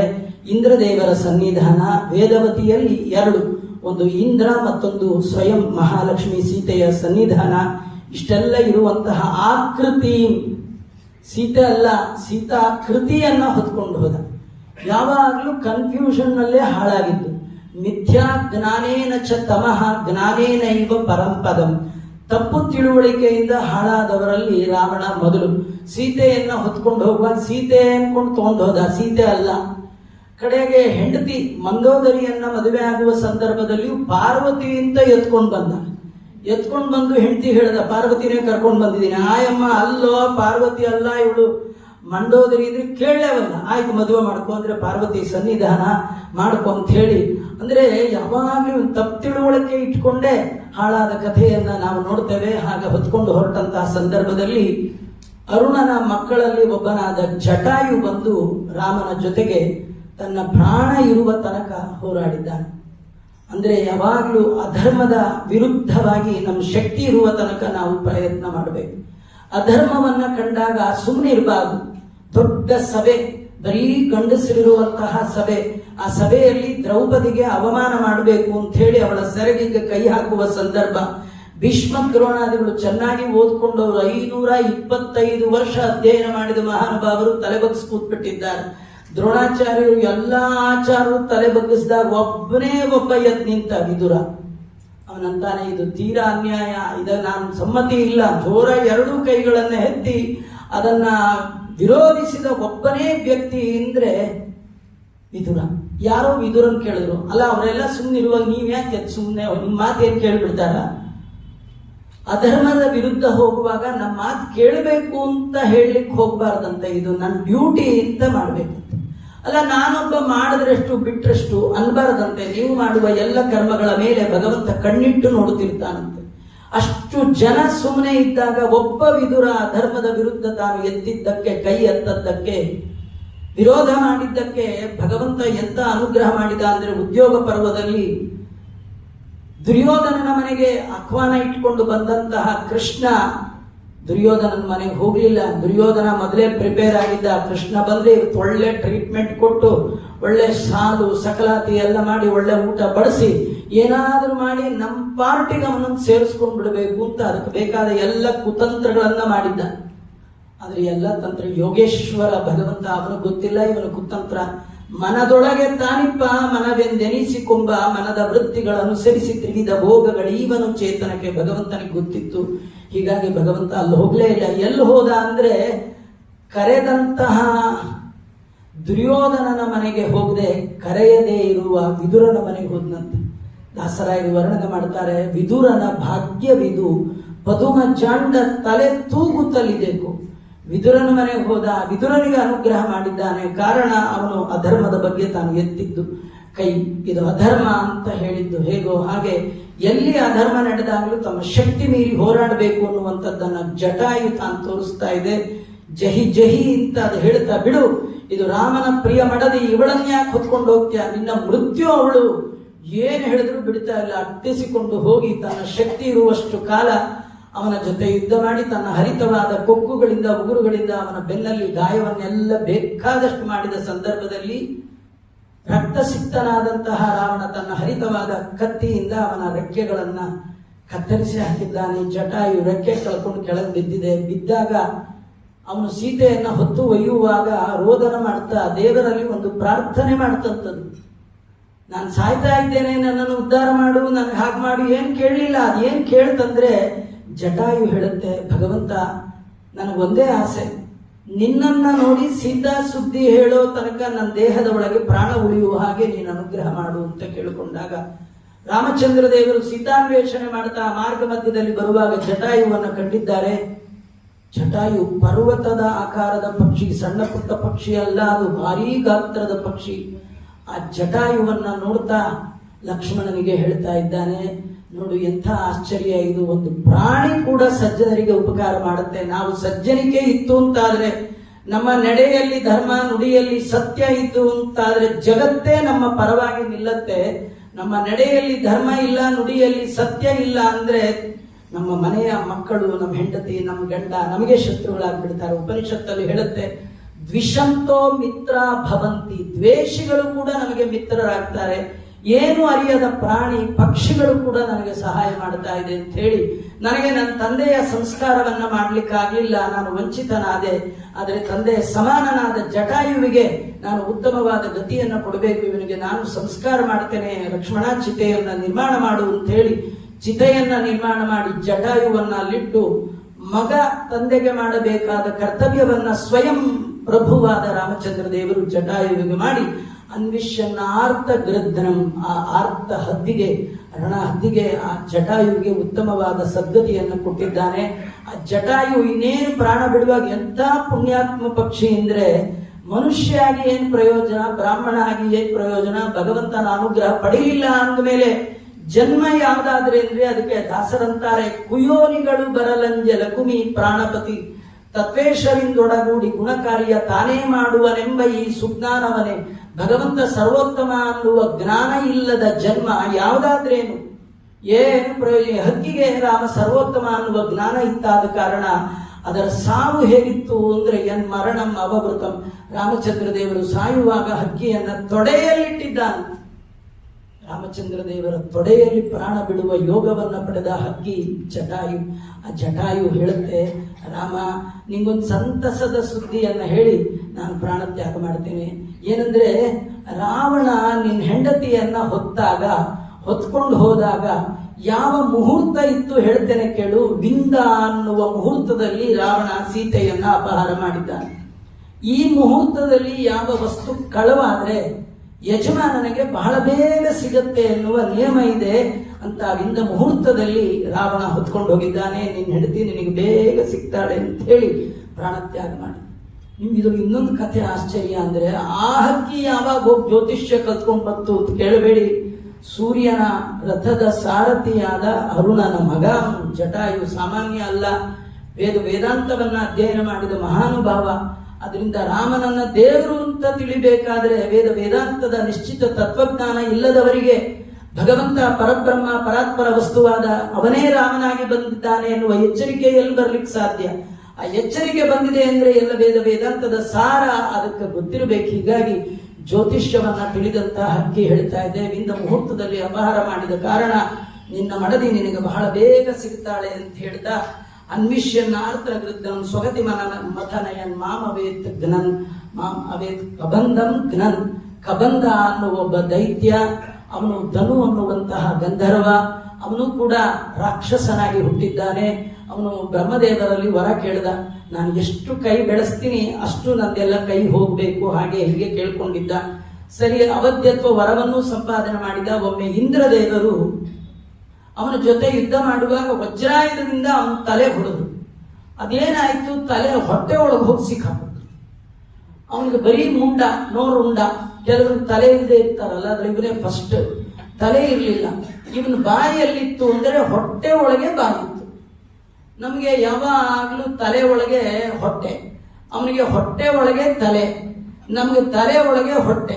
ಯಾವಾಗ್ಲೂ ನಾಳೆ ಏನು, ಸಾಯಂಕಾಲ ಏನು, ಮಧ್ಯಾಹ್ನ ಏನು, ಇವತ್ತೇನು ತಿಂಡಿ, ನಮ್ ತಲೆ ಒಳಗೆ ಹೊಟ್ಟೆ ಇದ್ರೆ ಅವನಿಗೆ ಹೊಟ್ಟೆ ಒಳಗೆ ತಲೆ ಇತ್ತು. ಅವನು ಅವತಾರ ಮಾಡಿದ್ದೆ ಹೊಟ್ಟೆಗೋಸ್ಕರ, ಅವನ ತಲೆ ಎಲ್ಲ ಯೂಸ್ ಮಾಡ್ತಿದ್ದೆ ಹೊಟ್ಟೆಗೋಸ್ಕರ. ಹಾಗಾಗಿ ಅವನು ಏನ್ ಮಾಡ್ತಿದ್ದ, ತನ್ನ ಕೈಯನ್ನ ಬೆಳೆಸ್ತಿದ್ದ. ಇವತ್ತು ಕೂಡ ರಾಮಾಯಣ ಸುಳ್ಳು ಅಂತ ಹೇಳುವ ಎಲ್ಲ ಜನರ ಬಾಯಲ್ಲಿ ಬರುವಂತ ಎರಡು ದೊಡ್ಡ ಮಾತು, ಒಂದು ಸುಗ್ರೀವಾಜ್ಞೆ, ಇನ್ನೊಂದು ಕಬಂಧ ಬಾಹು ಅಂತ ಹೇಳ್ತಿರ್ತಾರೆ. ಕಬಂದ ಬಾಹು ಸತ್ಯ ಅಂತಾರೆ, ಸುಗ್ರೀವಾಜ್ಞೆ ಸತ್ಯ ಅಂತಾರೆ, ರಾಮಾಯಣ ಸುಳ್ಳು ಅಂತಾರೆ. ಇಂತಹ ಹುಚ್ಚರನ್ನು ಇಟ್ಕೊಂಡು ನಾವು ಇರಬೇಕಾದ ಪ್ರಸಂಗ ನಮಗೆ ಬಂದಿದೆ. ಅಂತಹ ಕಬಂದ ತನ್ನ ಕಿಲೋಮೀಟರ್ ಗಟ್ಟಲೆ ಬೆಳೆಸ್ತಿದ್ನಂತೆ. ಅವನೇನ್ ಮಾಡ್ತಿದ್ದ, ಕೂತ್ ಕಡೆನೆ ಕೈ ಆಡಿಸ್ತಿದ್ನಂತೆ. ಕೆಲವರು ಹಾಗೆ ಕೈವಾಡ ಅಂತ, ಅವ್ರದೇ ಕೈವಾಡ, ಎಲ್ಲಾ ಕಡೆ ಅವ್ರದೇ ಇರುತ್ತೆ ಕೈ ಅಂತ. ಕೆಲವರು ಎಲ್ಲಾ ಕಡೆ ಕೈ ಆಡ್ಸಕ್ ಹೋಗ್ತಾರೆ. ಅದು ನಮ್ದೇ, ಇದು ನಮ್ದೇ, ಇದು ದುರ್ಬುದ್ಧಿ. ಕುರುಭುಂಕ್ಷ್ವಚ ಕರ್ಮ ನಿಜಂ ನಿಯತಂ ಹರಿಪಾದ ವಿನಮ್ರದಿಯ ಸತತಂ. ನಿಜಂ ಕರ್ಮ ಕುರು ನಿಯತಂ ಮುಂಕ್ಷ್ವ. ಉಣ್ಣುವಾಗ ಮಾಡುವಾಗ ವಿನಮ್ರದಿಯ, ವಿನಮ್ರ ಬುದ್ಧಿಯಿಂದ ಭಗವಂತನ ಆರಾಧನೆ ಮಾಡು. ಅದಿಲ್ಲ ಏನ್ ಮಾಡಲ್ಲ, ಇದ್ದ ಕಡೆನೇ ಎಲ್ಲ ಬೇಕು. ಕೆಲವರಿಗೆ ಇದ್ದ ಕಡೆನೇ ಎಲ್ಲ ಬೇಕು ಅಂತ ಬರೀ ಅಲ್ಲಿ ಇಲ್ಲಿ ಎಲ್ಲ ತಮ್ಮ ಕೈ ಆಡಿಸ್ಕೊಂಡಿರ್ತಾರೆ. ಅದರೊಳಗೆ ಪ್ರತಿರೂಪ ಕಬಂದ ತನ್ನ ಬಾಹುವನ್ನ ಎಲ್ಲ ಕಡೆ ಹಾಕಿದ ಸಂದರ್ಭದಲ್ಲಿ ಅವನ ಬಾಹುಗೆ ಯಾರು ಸಿಕ್ಕಿದ್ರು ಬಾಯಿಗೆ ಹಾಕ್ಬಿಡ್ತಿದ್ದ. ಅವನೇನಂದ್ರೆ ಕೈಗೆ ಬಂದಿದ್ದೆಲ್ಲ ಬಾಯಿಗೆ ಬರಬೇಕು. ಕೆಲವರಂತಾರೆ ಕೈಗೆ ಬಂದ್ರಿ ಬಾಯಿಗೆ ಬರ್ಲಿಲ್ಲ ಅಂತ. ಭಗವಂತನ ಇಚ್ಛೆ ಇದ್ದದ್ದಷ್ಟೇ ಬರುತ್ತೆ ವಿನ ಕೈಗೆ ಬಂದಿದ್ದೆಲ್ಲ ಬಾಯಿಗೆ ಬರಲ್ಲ. ಕೈಗೆ ಬಂದದ್ದೆಲ್ಲ ಬಾಯಿಗೆ ಬರಬೇಕು ಅಂತ ಯಾರಿಗೆ ಬಯಕೆ ಇರುತ್ತೆ ಅವರೆಲ್ಲ ಈ ಕಬಂದನ ಸಂತತಿ ಅಂತ ನಾವು ತಿಳ್ಕೊಳ್ಬೇಕು. ಕಬಂದನ ಕೈಗೆ ಏನೇನ್ ಸಿಕ್ತೋ ಹಾಕೊಳ್ತಿದ್ದ. ಈ ಕೆಲವರಿಗೆ ಸಿಕ್ಕಿದ್ದ ಹಾಕೊಳ್ಳೋದು ಅಭ್ಯಾಸ ಆಗ್ಬಿಟ್ಟಿರುತ್ತೆ. ಅದು ಮಾಡಬಾರ್ದ್ರಿ. ಯಾಕಂದ್ರೆ ಸಿಕ್ಕಿದ್ದ ಹಾಕೊಳ್ಳೋ ಅಭ್ಯಾಸ ಇದ್ದಾಗ ಇದು ಹಾಕೋಬೇಕೋ ಹಾಕೋಬಾರ್ದು ಅನ್ನೋದು ಮರ್ತೇ ಹೋಗ್ಬಿಡುತ್ತೆ. ಕೆಲವು ಸತಿ ತಿನ್ ನಮ್ಗೆ ನನ್ನ ಸ್ವಂತದ್ದು ಹೇಳ್ತೇನೆ. ನಾನು ಒಂದ್ 2 ವರ್ಷ ಅಲ್ಲಿ ಉಡುಪಿಯಲ್ಲಿ ಇದ್ದೆ. ಅದೇನಂದ್ರೆ ಸ್ವಾಮಿಗಳ ಪರಮಾನುಗ್ರಹ. ಅಲ್ಲಿ ಒಂದೇನಂದ್ರೆ ಒಳ್ಳೆ ಬೆಣ್ಣೆ ಹಾಕಿ ದೋಸೆ ಮಾಡೋದು ಕೃಷ್ಣನಿಗೆ. 60 ದೋಸೆ, ಯಾವುದೇ ಕಾಲ ಇರ್ಲಿ ದೋಸೆ ಅಂತೂ ಆಗ್ಲೇಬೇಕು. ನಮ್ಗೆ ದೋಸೆ ಮೇಲೆ ಆಸೆ, ದೇವ್ರಿಗಂತೂ ಆಸಂಗು, ಅವನಿಗೆ ಯಾವ್ದ್ರ ಮೇಲೆ ಆಸೆ ಇಲ್ಲ.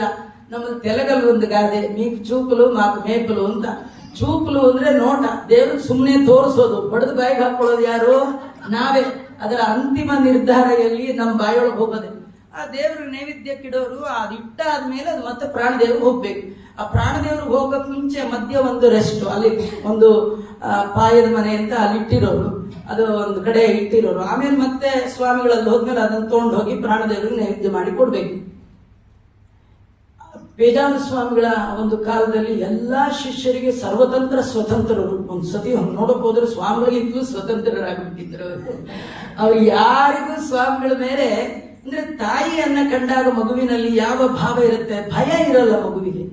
ಈ ಹೋಮ್ವರ್ಕ್ ಮಾಡದೆ ಇರುವ ಟೀಚರ್ ಕಂಡ್ರೆ ಮಕ್ಕಳಿಗೆ ಯಾವ ಭಯ ಇರುತ್ತೆ, ಆ ಭಯ ತಾಯಿಯನ್ನು ಕಂಡಾಗ ಮಕ್ಕಳಿಗೆ ಇರಲ್ಲ. ಹಾಗೆ ಎಲ್ಲಾ ಶಿಷ್ಯರಿಗೂ ಕೂಡ ಏನೋ ಒಂದು, ಎಲ್ಲರಿಗೂ ಆ ದೋಸೆ ತಗೋಬೇಕು, ದೋಸೆ ಅದ್ರಲ್ಲಿ ನಾನೊಬ್ಬ ಬೇರೆ, ನನಗೂ ಅದ್ರೊಳಗೆ ದೋಸೆಯನ್ನ ಅದ್ರಲ್ಲಿ ಮುಚ್ಚಿಡ್ಬೇಕು, ಯಾರಿಗೂ ಕಾಣದ ಹಾಗಿಡ್ಬೇಕು. ಇದೆ ಈ ತಗೊಳ್ಳೋ ಬರದಲ್ಲಿ ಒಮ್ಮೊಮ್ಮೆ ನನ್ಗನ್ಸುತ್ತೆ, ಏನಾದ್ರು ಪ್ರಾಣದೇವ್ರಿಗೆ ಹೋಗಕ್ ಮುಂಚೆ ಎತ್ಕೊಂಡ್ಬಿಟ್ರೆ ಏನ್ ಮಾಡದಪ್ಪ ಅಂದ್ರೆ ಈ ತಿನ್ನಬೇಕು ಅಂತ ಆಸೆ ಬಂದಾಗ ಇದು ದೇವ್ರಿಗೆ ಹೋಗೋದು, ದೇವ್ರಿಗೆ ಬಿಡ, ಇವೆಲ್ಲ ಮರ್ತ ಹೋಗುತ್ತೆ. ಈ ದುರ್ಬುದ್ಧಿ ಎಲ್ಲ ಹೋಗ್ಬಿಡುತ್ತೆ. ಯಾವಾಗ ದುರ್ಬುದ್ಧಿ ಬಂದು ಬಿಡುತ್ತೆ, ಅದರಿಂದ ತಿನ್ನುವ ಮೊದಲು ಸ್ವಲ್ಪ ಯೋಚನೆ ಮಾಡಬೇಕು. ಇದು ತಿನ್ಬೋದಾ ತಿನ್ಬಾರ್ದ, ದೇವ್ರ ನೈವೇದ್ಯ ಆಗಿದೆಯಾ ಆಗಿಲ್ವಾ ಅಂತ. ಅದು ನನಗೆ ಹೌದೋ ಅಲ್ವೋ ಗೊತ್ತಿಲ್ಲ. ಜಡಭರತನ ಕಥೆಯನ್ನ ಪರಮಪೂಜ್ಯ ಸ್ವಾಮಿಗಳವರು ಹೇಳ್ತಾ ಇದ್ರು. ಒಬ್ಬ ವಯೋವೃದ್ಧರು ಭಾಗವತ ಹೇಳುವಾಗ ಒಂದು ಮಾತು ಹೇಳಿದರು. ಅವನಿಗೆ 2ನೇ ಜನ್ಮ ಜಿಂಕೆ ಬಂದಾಗ ಅವನು ಏನೂ ತಿಂತಿರ್ಲಿಲ್ಲ.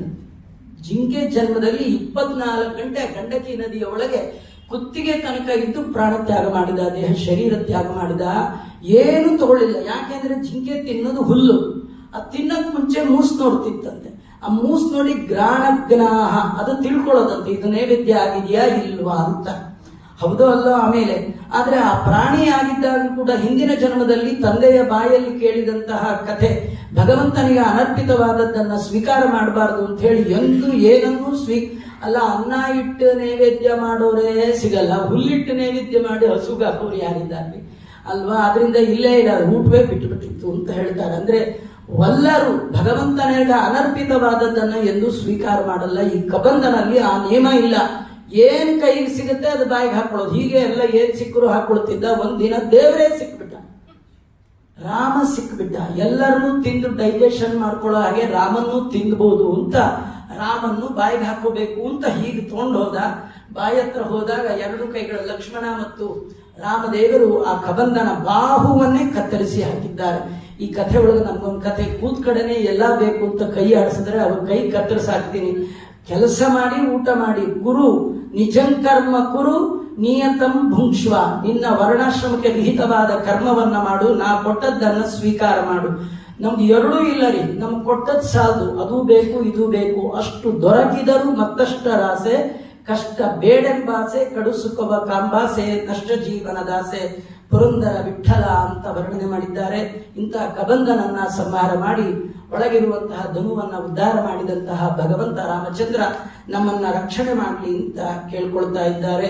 ಮುಂದೆ ಕಥೆಯನ್ನ ನಾಳೆ ನೋಡೋಣ, ಅದರ ಒಟ್ಟಿಗೆ ಮಂಗಳವನ್ನು ಮಾಡೋಣ ಅಂತ ಹೇಳ್ತಾ ಶ್ರೀಕೃಷ್ಣ ಅರ್ಪಣಮಸ್ತು.